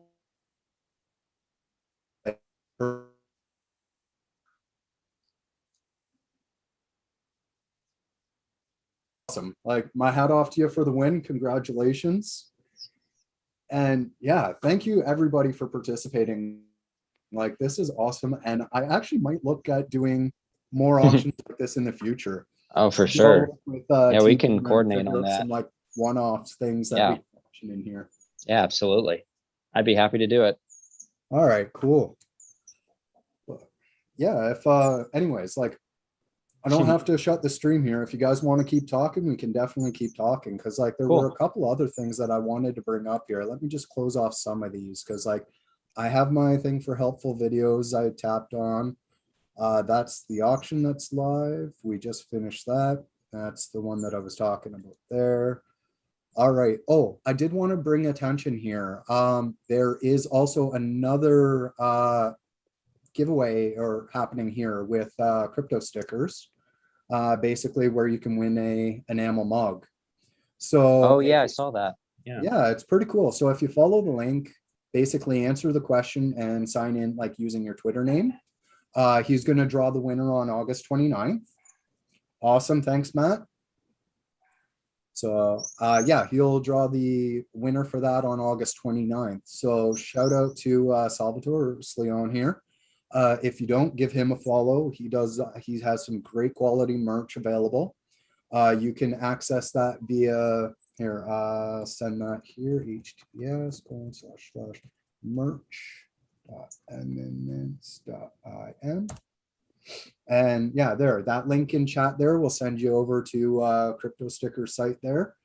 And yeah, you can look at getting yourself set up some merch. Actually, this is the other point that I wanted to talk about regarding the giveaway. Is me and Salvatore here from Crypto Stickers are talking, and this is where I'm going to be basing all the merch from. If you've seen via the sticker or the picture that I posted earlier in the stream, I'm going to be basically reaching out and running the giveaway through him here. So basically what we'll do is do the like and retweet. I'll end up doing the randomized rolling, making sure that it's legit. You all can watch it. It will be live streamed, so nobody can claim foul or favoritism or anything like that. And yeah, there's going to be like, if we can push it, I honestly, even if I have to, I'll throw in even more just to, so that we can round it up to 200 prizes even, because I think that would be a selling point. And then yeah, likewise, Tom, I love his wallets. I've got the CSC Grunge wallet here. So like, awesome little thing. Like, I love the wallets too. That's awesome. I'm glad to see. So yeah, anyways, I'll be running the giveaway through Salvatore here. So we'll do a live stream. We'll draw the prizes on the live stream, figure out who wins what, and then I'll be in contact with everybody to make sure everybody gets what they want. Right. Cool. And yeah, exactly. He's got some awesome merch, and you can pay in XRP.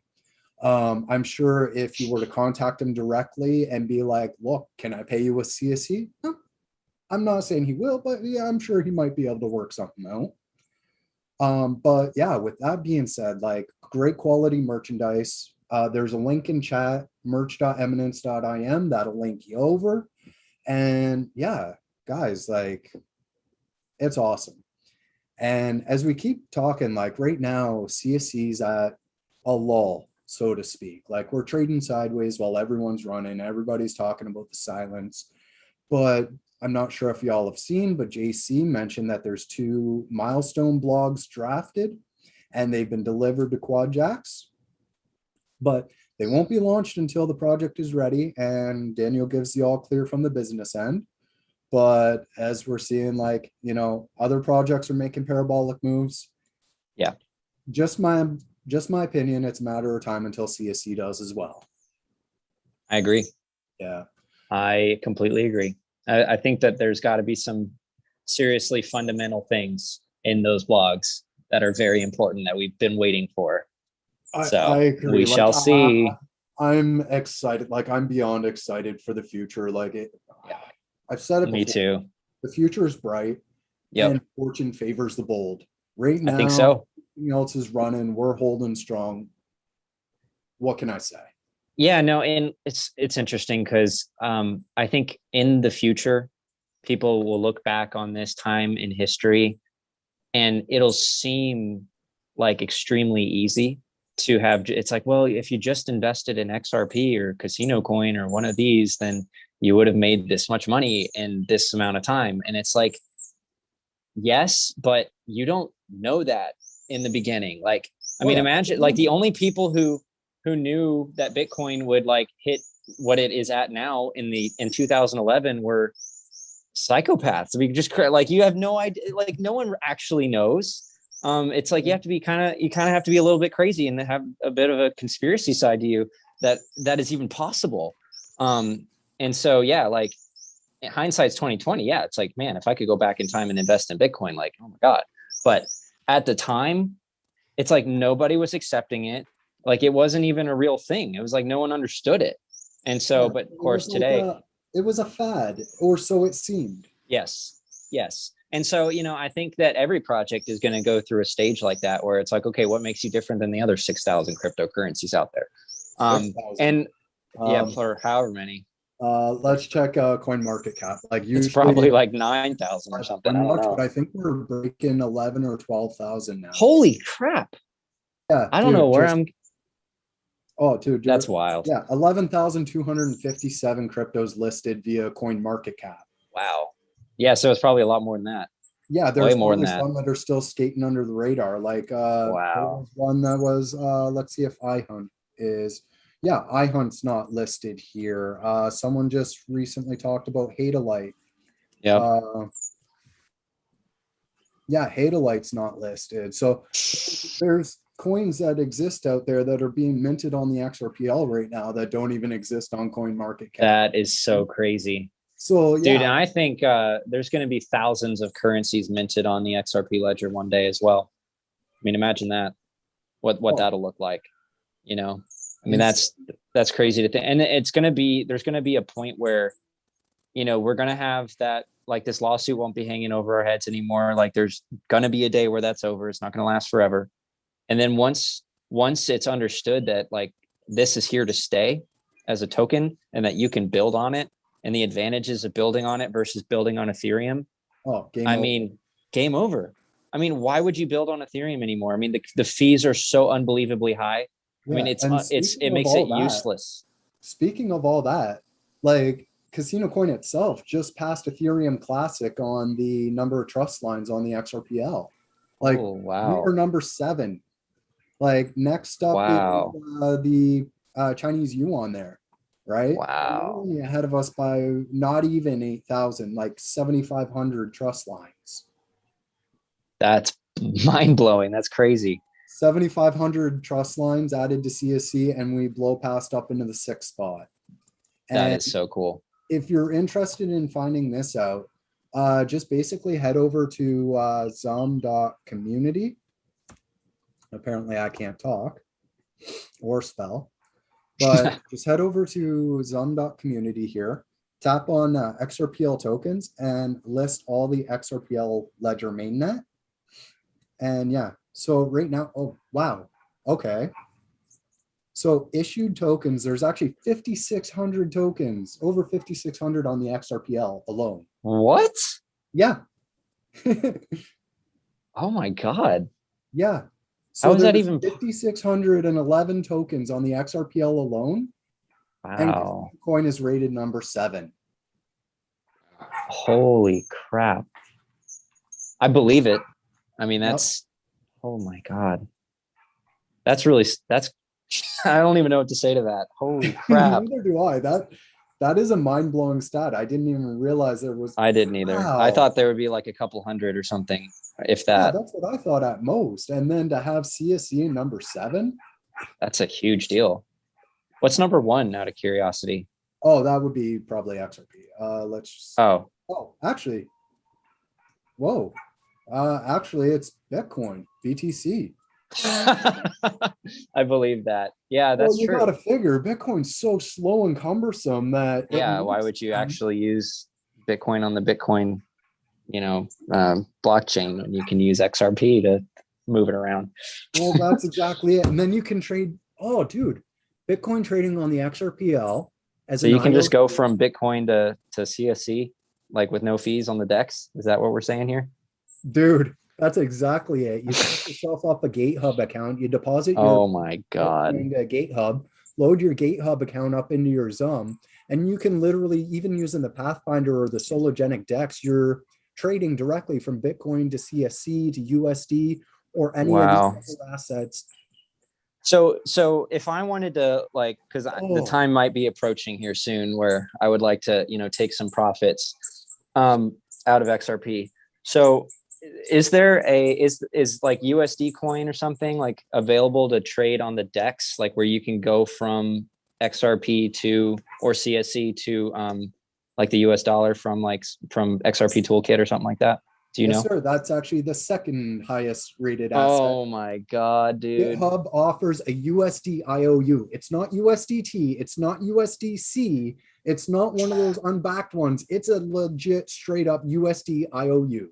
Wow. So basically you deposit your fiat to GateHub, your USD, and then you can just basically trade your USD directly for XRP, CSC, or whatever else. Wow. And GateHub has their own like debit card, right? That you They can have their actually. own, I think they're working on rolling out the debit card. Yes, I don't know. Gotcha. I got to double check to see if it's live and legit yet, or not. Right. but- Yeah, I know what you mean. But yeah, that's exciting too. Because potentially you could spend, XRP directly and not even need to cash out per se. Well, that's exactly it. You yeah. want to do your trading and you want to hold, you're like, okay, I'm going to cash out to USD. Exactly as Tom's mentioning in the chat here, like shout out to you, bud, like the ability to create your own bank or a coin. Like, Yep. what Exactly. is one of Ripple's catchphrases or whatnot? Be your own bank. Yeah. You And can it's so legitimately true. do so with the XRPL. Like you have Yeah. to And you could set up an develop- escrow and assign it to your grandchildren. And it's like only when they turn 18 will it unlock. Actually, well, it's only 10 CSC, but if we pop over, or sorry, 10 XRP, but look at that, like I've got that list still locked up for almost 15 years to go. Nice. So 15 Yeah. years down the road, 10 XRP is going to unlock if that's worth, I mean, yeah, $10,000 or whatever. Yeah, like that's even if it's $100, that's $1,000 Yeah. that gets unlocked. That it's like, happy birthday, boy. yeah, exactly. It's kind of like your own little like private IRA or something. Like you're just kind of like or savings account without a bank. I mean, it's going to change the world. There's no doubt about it. And I think that's why there's a lot of pushback from the government because they understand how big this is and they want maximum control. Yeah. But I just don't think that the cat's out of the bag. Like, what can they do at this point? Like, it's already reached mass adoption. It's already used all over the world. It's used by massive banks and institutions for their actual business model. There's no way you can argue it's a security and have it under the purview of that agency. There's just no argument for that. And like when you have Flare going live, being able to use smart contracts and essentially run on the Ethereum virtual machine, there's going to be no reason for people to use Ethereum anymore. They're going to mint their NFTs on Flare or XRP. I think you can mint NFTs on XRP. I'm not even sure. I know they're talking about it. People working on that. I think XRP Dev was Calx9, and there was someone else. I think there was like 2 or 3 people working on different solutions for that. And there was also one Sparkles, or there was something. Yeah, Sparkles is through Flare, I think. I don't know. Okay, well, I'm pretty sure. I might be wrong. I'm pretty sure, but yeah. But thanks for joining the stream, Tom. It was great having you out here. But yeah, and as he mentioned, remember that the coins here are IOUs connected to the exchange. So if, say, GateHub were for some unfortunate reason have to shut up their doors, so would the IOU go with them? So that's just one thing. Yeah, that's a good question. Yeah. So my phone is on 2%. I'm going to actually head back downstairs. Hopefully the signal doesn't get lost. But yeah, no worries. I'm going to plug it in. No problem. I should probably look at closing up stream here soon. I'm not in a rush. Like, if there's still more questions and things that people want to discuss, by all means, like, as I said, the invite is always there if you want to come join. I'll drop the link in chat again. There you go. If anybody wants to come join the conversation, by all means, the floor is open. You're more than welcome to come. And yeah, but otherwise, if questions are coming to a slow and, like, it looks like I'll probably start looking at shutting up the stream here. Shutting down. That other one kind of sounded a bit. Anyways. Yeah, this has been a really cool thing. It's just the community, again, I can't harp on that enough. I know every single time we have a stream, we talk about that. It's like a broken record, but it's true. This community is unparalleled. So excited to be here. Every one of you is awesome, and I'm just looking forward to a very bright future, and I'll see all of you in Vegas at some point, I'm sure. So that'll be cool. I've never even been, so like I'm excited about that just in of itself. Like,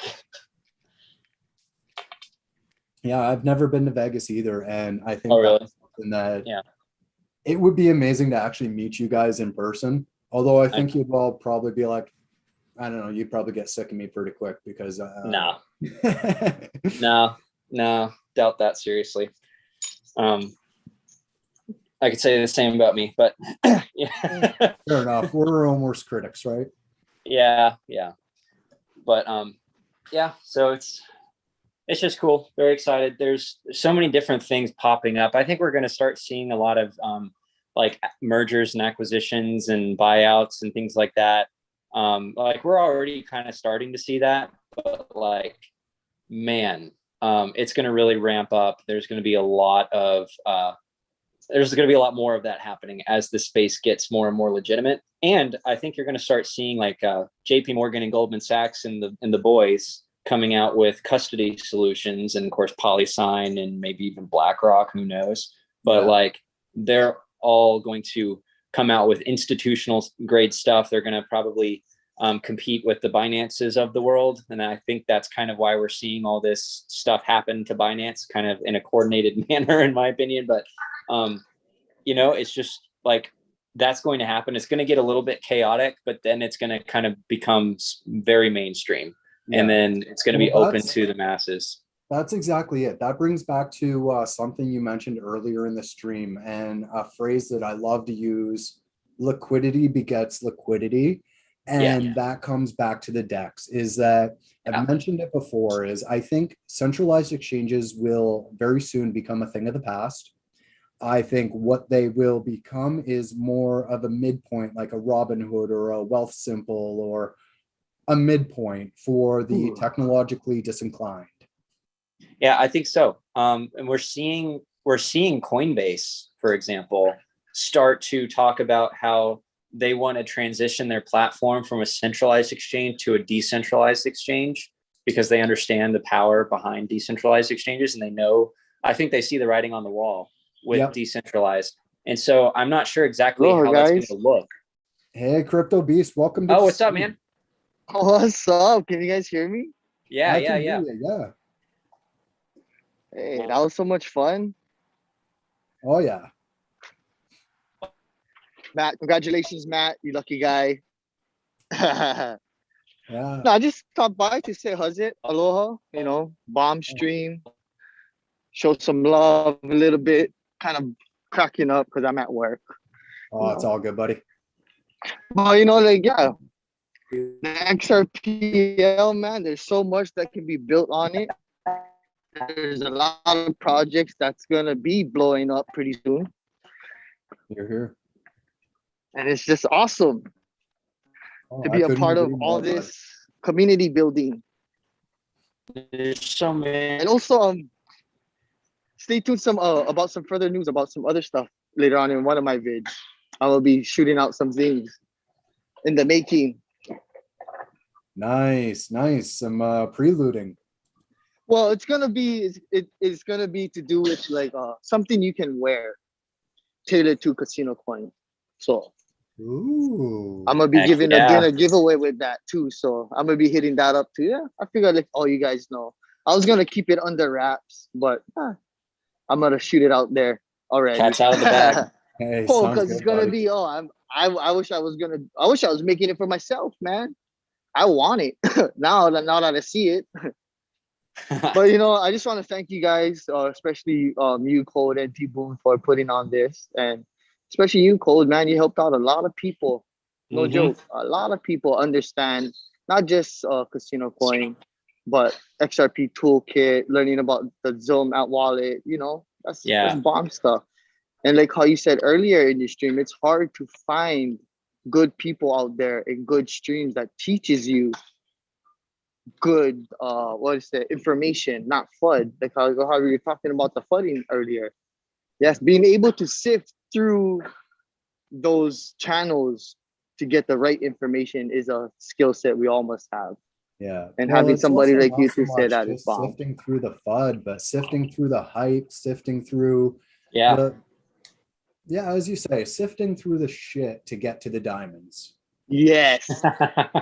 Which I was trying to keep it PG-13 because Hey, so was I, but I'm at a point where I'm like, I'm not Hey, that's the monetized. truth. That's real, man. That's just being real. And that's what I Yeah. love about a lot of the people in the community. They're just real. Yeah. And by being real, it makes a connection.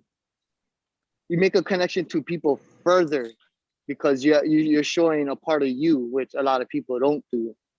And just understanding. If people Yeah, was it's more to authentic. understand that, yeah, being your most authentic person you can be is a Yeah. great benefit to everybody else around you. Agreed. I And I agree with that. love seeing everybody moving forward, man. Forward progress is imminent for all of us that keep pushing forward, keep putting that hard work, and keep going, man. I love it. Especially you, man. TBoone, Yeah. man. Congratulations. I love. Thank you, Bro, man. Thank you, I was man. screaming at the top of my lungs when I heard that. Yesterday I wanted to blast everything, but it was my wife's birthday, and I had to be away from social media and all that. Yeah, that's Yeah. right. Especially when you posted up about that molten thing, man. I was like, damn, I was about to tell you I want it, but then I was already out of service. But aloha, guys. You guys have Oh a good man, day. that is too Buddy, Gotta get back to work. funny. Well, we're certainly going to do more of that. See you, brother. Well, that was cool. Oh, yeah. But yeah, he's right though. I mean, authenticity matters. And like, if you're just up here shilling things or you're fake or whatever, or just, fudding because you want a better position for yourself, you're in it for yourself. Yeah. That's people see that so easily. Like, I don't know why people even try, because to me, it's really obvious.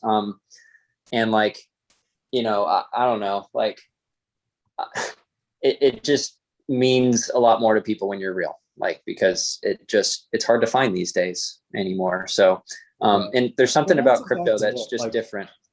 That's exactly it. Like me and my girlfriend just went to watch Free Guy last night. And that's exactly it. It was like kind of like, no, never mind. I can't even say anything. I don't want to ruin the movie for anyone. It's a really good movie. Fair enough. I'm gonna leave it at that. But it's kind of along the same thing as like, be the best you, be like, being authentic, and Yep. it's- But yeah, so kind of now it's like, I just, like, for me personally in my path here, this kind of came out of nowhere and it exploded in my face. And now it's kind of a matter of like, about the path forward now. Like, what does it look like? I need to recalibrate my goals and kind of think about like, what kind of partnerships do I ultimately want to see, and how do I get there? Who do I need to talk to? Who do I need to connect with? And it's just exciting to think about that it could be possible to get in with some of these people that I've been like watching for years now or whatever. It's like, I kind of wanted that in the back of my head. I was like, that would be so cool one day to do that, but didn't really think it would happen. Yeah. But then it's like very clear to me that it can. And it hasn't been that clear yet until just very recently. Like within the last week, I was like, oh man, this could really. And it's like, and I also too, originally I was thinking I only wanted to do to like put up projects or, to support projects that I personally knew about and was into and stuff. But then I realized that is like so stupid. Like, I'm putting disclaimers at the bottom of every post. I'm not like, these listings aren't investment advice or anything. Like, I could do any crypto logo that I get permission for. It doesn't matter if I personally like it. In fact, it shouldn't be what I personally like. My opinion doesn't matter. Like, so that's interesting and exciting. And it's also helping me discover projects I would have never known about, because people are telling me, and I'm having people, like, there's 2 or 3 guys right now that this is are one that I want, actually. Yeah, I want yeah, they're this go- as a keychain. Like, yeah, they're me going out. No, go ahead. Sorry. No, sorry, that's my bad. I completely side railed you there. Like, me, I'm a huge Star Wars fan, and like, I love The Mandalorian and so forth. So this is something that I would love to get down the road. And I know, Yep. but yeah, we'll talk about that. It's not like, I just, Yeah. back but to like, what you were saying though. Well, there's people that are going out like on my behalf and asking like the heads of projects that they're personally into for permission to use their logos and stuff for like my merchandise. And then they're sending me DMs like, this guy gave you permission, this guy gave you permission, this guy. So there's like 5 of them like on the side burner right now that I haven't even designed yet, but are like ready to go. It's wild. It's like, I'm not even doing it. It's crazy. It's just absolutely crazy. So That's like, I had no idea this would happen. I had no idea. And Well, like, dude, that's imagine Flare Financed or something, like that logo looks really cool. Like, I think that would be an awesome keychain. Just there's so many options. There's so many options. There's tens of thousands of cryptos out there probably. And like, if I do a very, very small percentage of those, that would be a huge library of products. So I don't know, man. That's exactly it. And that's actually just building up a portfolio that you can showcase even further down the road when, like, I'm not saying you ever would, but like, if you were to even start your own business, still helping your dad, of course, but then you also have your own personal side chain running things. Yep. And well, I have actually some ideas of like a business that I want to start independently, and like, not sure I want to disclose it right now, but dude, there are some pain points that like I see from the standpoint of like, being a business owner or like, running an e-commerce store. It's like, there are like, I really want to kind of ease some of those pain points in the crypto, in the guise of crypto, like making it easier for stores to integrate with crypto and utilize blockchain domains and kind of take full ownership of their intellectual property and not be essentially held hostage by payment providers, third-party payment providers, or even like a company like Shopify, for example, that could just shut down your store when they don't like what you're talking about or whatever. It's like the future is decentralized. And so anyway, I would love to get a group together and work on something like that at some point in the future. Probably not in the super short term, but like there's like, I personally want to make essentially a clone of Boone Rings and Boone Technologies on .crypto domains, because I already have the domains and I have some more domains as well for other, like my NFT gallery. I'm going to start other things that I'm planning on doing, but like I want to clone the website, have it on a blockchain domain that I own, and then just accept crypto and stuff, you know, and then like we could convert it to however much USD we want exposure to, and then maintain the rest of it in crypto assets and just like go from there. And I think that I don't know of anybody doing that right now, but I know that it's theoretically possible to have a complete website on a crypto domain that you can accept money through without a third-party payment processor. And that will change the world. So it's like, imagine that, you know, having like a service that could provide that for businesses. It's like gain independence. Well, you know? that's exactly it. Actually, my brother was just talking about something where, because like, basically he turned around and ran into an issue where something came up, and basically his bank's a little like, he's got his car payment coming out, but his balance is sitting at a point where like it's going to bounce. Yeah. So he's got the means where he can turn around and make a payment with a credit card, right? But what's like, the money's already going to be coming out of his account. It's going to bounce, going to go through some stuff, and then he's got to pay it with a credit card anyway. But he can't just pay it with a credit card because the payment's already coming out of his bank. So having a system where he can just basically use his credit card to make a payment, to deposit the money into his bank account. So as that way, it just goes through as a payment and he's not charged for cash advance fees. Wow. Yeah. I mean, Sorry, that's Dave, interesting. Sorry, bro, if that's a bit much of your information being shared, but No, you know it's what I mean, all though? good. Like it's a scenario.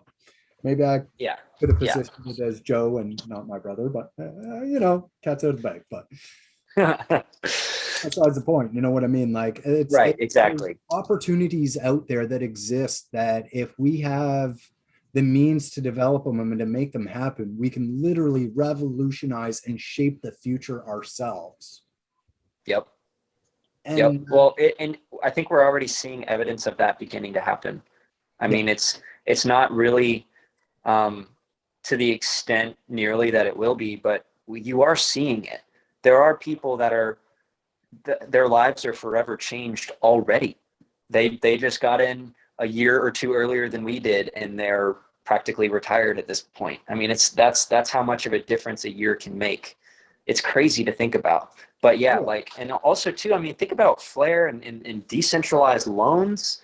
I mean, I'm planning on using that a lot, honestly. Like, I don't want to sell my assets for USD and then use that for business stuff. Like, I want to take out a loan based on the collateral I have, and then use that as like business capital to do something, buy a piece of equipment or spend money on marketing or whatever, and then see a real return from the business and then pay back the loan over time. And like, absolutely. And if actually right on that topic, that would be phenomenal. I don't mean to cut you off again, but that's you're good. I sit here and I talk about, like, I have all these ideas that I want to bring to fruition, that I want to develop, but I work a 9 to 5 and I can't afford to just not work because I'm a father of 4. I've got a house to maintain. I've got bills to pay and everything else. But there's like, I can't even count on one hand, like the number of ideas that I have sitting on the back burner that could literally generate me a passive income stream larger than I would make in my yearly salary. Yeah, it's completely possible too. It's just a matter of like having enough to kind of get started.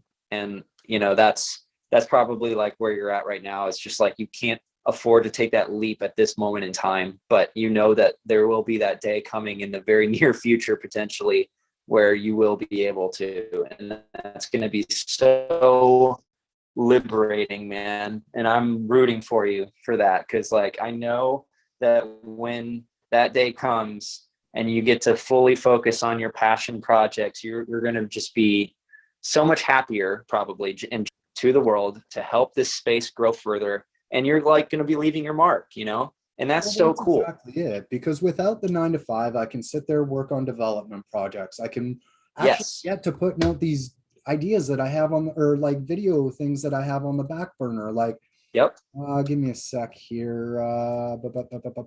Yeah, like the tangent video or the tangent cards, like that one's been sitting. I need to get to that one because I know there's one dude that's been asking for that for a couple months now.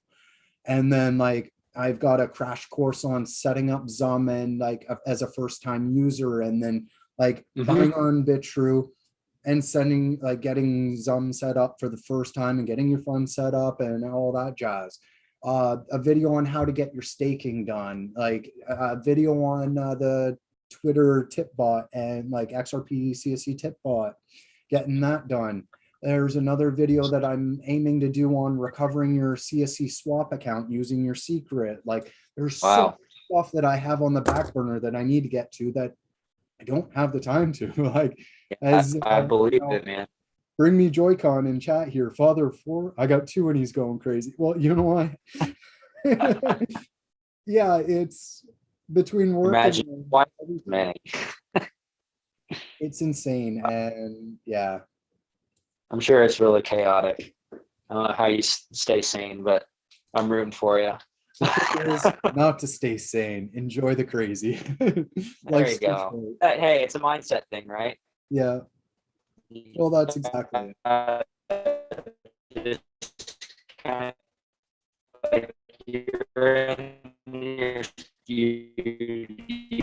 Oh, hold up. You're kind of cutting there on me, bud. Yeah.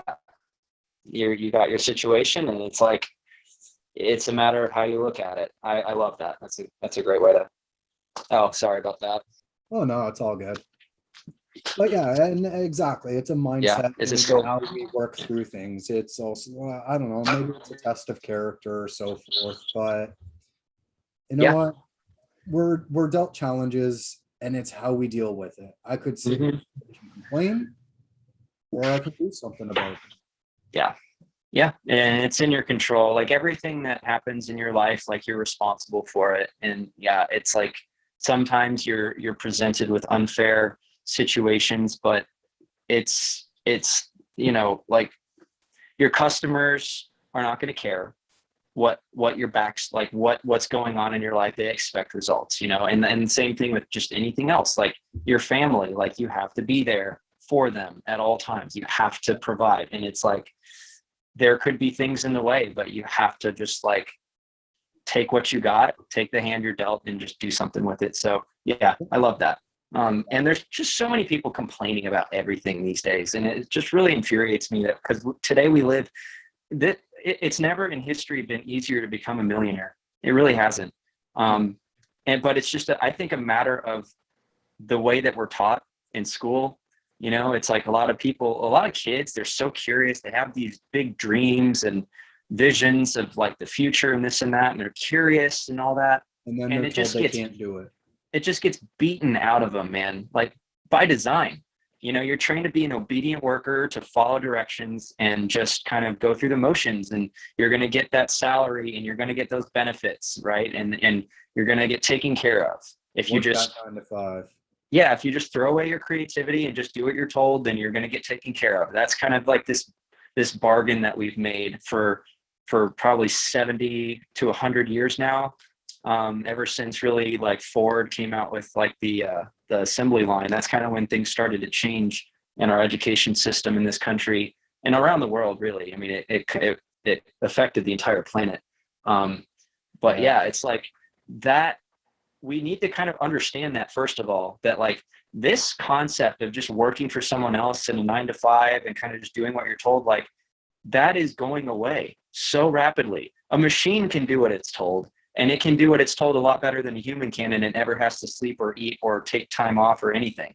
And so there's going to be a time where machines will replace us in almost everything. So what makes us different? Just look at the stuff that Boston Dynamics is doing. Yes. Yes. So yes, exactly. And like, and you look at Walmart's and McDonald's, they have the automatic kiosks, they have the automatic robot burger flippers and the thing that fills up the cups. There's only going to need to be one or two people at a McDonald's at any given point. Dude, not even in just that. future. I seen this car. I think it's over in Japan or something like that. There's this car that literally prepares and bakes your pizza while it's on the drive to be delivered. I believe it. It's a robotic car, doesn't need a driver. It's fully automated, makes your pizza on the way to be delivered. Yeah, it's a crazy world that we're entering. It's a lot of it's pretty terrifying, but a lot of it's really exciting. And I'm just choosing to remain optimistic because we have to understand that it's up to us to kind of like see the glass half full and contribute to the future we want to see. Yeah. If enough people lose hope in the future and just kind of like, succumb to taking UBI from the government and just giving up all their rights, then that's not a future anyone's going to be happy with in the long run. It's going to take future that we should be trying to avoid. Yeah. So that's kind of where I'm coming from. It's like, each of us has this level of creativity within us. We have something to offer to the world, and there's going to be, I think never before has it been so valuable to be creative in society, because not many people are anymore. Who is bringing original thought to the conversation? It's just, what is the news saying? And what do these people think? Because that's how I'm going to base my own opinion, because I can't form my own. That's how people are these days for the most part. So it's like, we have to get out of this trance, and we have to just kind of like think about, okay, I need to make a mindset shift here and start coming up with, like, I need to start thinking today about how in the future I can be self-sufficient. It's not just about like being financially independent. That's a huge part of it. And I think that that's necessary going forward.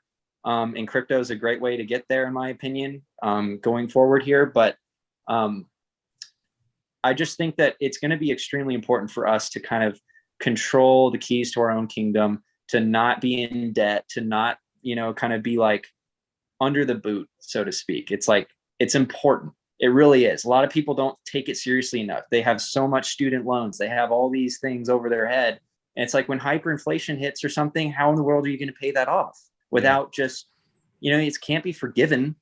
Exactly it. And as so Fisher says in the chat, struggle releases the innovation, right? Yes. That's where Uber came from. That's where Airbnb came from. That came out of the financial crisis of 2008, man. Like, people were looking for ways to make money. If they released that company in 2006, it would have failed, both of them, because nobody would have wanted to share their cars or their home with some stranger, but everyone was hurting for cash. And that's where this crazy innovation came out of, man. So I agree with that. Uber would never have flew in the 90s. No. Never get into a car with a stranger. Now we call the stranger up to our door like, yo, take me here, bud. Yeah. And soon enough, we'll be having robot taxis everywhere that it's like, you just trust the machine to get you to wherever you're going. And that's so recall moment. That's so interesting, though, thinking about how everything is becoming automated.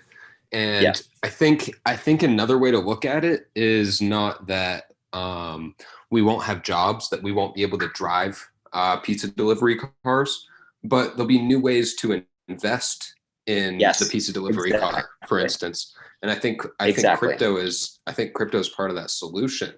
Now you can invest 20 cents if that's all you have to invest.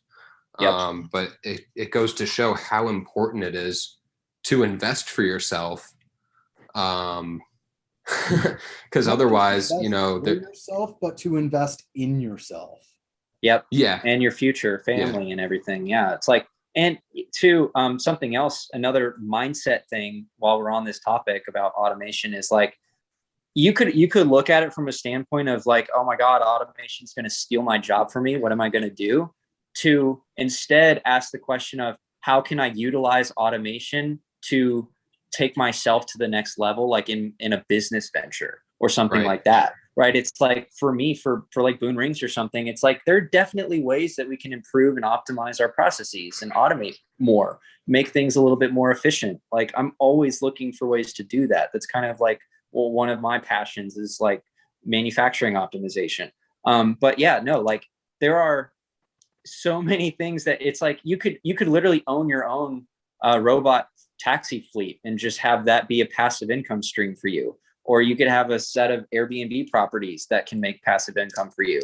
I mean, not that that's anything new, but it's like when you find yourself in a position where you have substantial wealth from crypto investing, for example, it's like maybe it would make sense to, you know, spend the upfront capital on something like a fleet of robot cars or something, and then just have that become a reliable stream of income for the foreseeable future. It's like, there's going to be opportunities like that where it will require upfront capital that we will all of a sudden be able to do potentially one day. And it's like, I think these are the types of things we as crypto investors in 2021 need to think about. It's like, what are my next steps? Like if I see an 80, 100x from here, what am I going to do? Like, am I just going to like buy a Lamborghini, or am I actually going to produce something and make something and you know, put something back into the world? I mean, that's really, I think, an important thing to think about today before it happens, and then be ready for it mentally, and then be prepared to act on it. So that's my opinion. But Definitely. Well, and look at the ways that we're naturally evolving to handle this new economy. I mean, we're on YouTube right now. There's YouTube videos for any subject you could imagine, plus more. and people are making income through viewers who aren't paying money to view them. And it's a whole new world. And I think a lot of what's coming is just totally unimaginable. And I agree with that. Like, YouTube is a huge resource, because like even myself, I use it as a, wait, I don't know how to do this. Hop on YouTube. How do I do this? I don't even need Google anymore. It's YouTube. Yeah, it's YouTube. Well, you know what's crazy is YouTube is the second biggest search engine in the world behind Google, even though Google owns them. So it's kind of like number one and number one. But you know what I mean? It's like YouTube is used as a search engine to help them like learn things and stuff. Like, you're totally right. And I used it all the time when I was in school trying to learn calculus or whatever. There's great tutorials on YouTube for free. If you're patient enough to sit through it all and listen. But Intelligent XRP, like when you were mentioning YouTube monetization and things like that, and how that's a great opportunity. There's also, I don't know if you guys are familiar with the company Coil and what they're doing, but it's a completely different take on monetization for content. So using you have protocol and like streaming payments, that's whole nother world. It's a whole nother world. And so it's kind of a new concept, and it doesn't have mass adoption yet, but I'm experimenting with it a little bit. I haven't gotten to it yet, but I want to make some videos of like, you know, just, I don't know, like stuff in the shop, like whatever, laser cutting and just things going on, and just posting it on that cinnamon.video or whatever it is, which is it's a video platform like YouTube. It's kind of a combination of YouTube and TikTok and stuff. But it's through Coil. So you can actually earn money from that content, but you don't need to reach a certain threshold before you can be monetized. And there's no ads on the platform. It's a subscription-based thing. You pay $5 a month for your Coil subscription, and then like little micro portions of that will go towards the content creators themselves based on the amount of time that you're spending consuming their content. So your privacy is respected, and your data is something that you can have more control over. So I foresee a future where, you know, these big massive companies like Google and Facebook and Twitter and stuff are not going to have nearly as much of an iron grip on the entire internet anymore, because a lot of people are going to have these other opportunities where they can actually take back control of their data, and then they can choose to allow for certain companies to use that data in exchange for them paying for it. Because right now it's just they're taking all of it, and they're just kind of acting as if it's like free game. Like you can just grab it off the street and it's theirs. But really, I think in the future, there's going to be opportunities for us to take back control over that. And I think that's a really, like when you consider trustless, blockchain type technologies and things like that, that opens the door for innovations like this to exist. And it, where that couldn't have really happened before, because you had to have like a centralized, database full of all this information and stuff. And these companies had to oversee it, so they had access to it. But now it's not necessarily like that anymore. And I'm excited to see how that all evolves, because it's going to be a future for creatives out there when everything else is automated. So I think the creative people in the world are going to have massive success in the future. It's really exciting. Agreed. Yeah, guys, I hate to cut this. We're kind of pulling up near about 4 hours. I got to start making food for the kids. Yeah, man, you're good. You're good. This was fun. Yeah. Yeah, definitely. Yeah, great talk. Yeah, and thanks for coming out, Intelligent XRP. Hopefully I was able to kind of break things down and get help with an understanding of things. I know we're very quick to be overlook how things kind of are able to be used and so forth. And I'm like, yeah, as I said, hopefully I was able to kind of help clear things up for you a bit. If you do have questions, feel free to reach out to me and I'll answer them as best as I can. Oh, I definitely will. All right, awesome. And yeah, everybody else in the stream, thanks for coming out. Thanks to everybody that's already dipped out. But yeah. Awesome. Well, thanks again, Code Word. This has been great. Appreciate it, as always. So, all right, guys. Well, I'm gonna jump off, but definitely. Thanks for coming out, TBoone. And yeah, thanks for contributing to the auction. That was fantastic. I'm impressed on how well that actually went. Dude, me too. That was really cool. We'll have to do that again, and I'm sure we'll be DMing each other about like what the next thing is that we can do for an auction or something, and figure that all out. So yeah, definitely. Cool. All right, sounds good. Yeah, we'll you guys figure it out. Sunday. All right, y'all. All right. Take care, guys. You too. Enjoy. Yeah.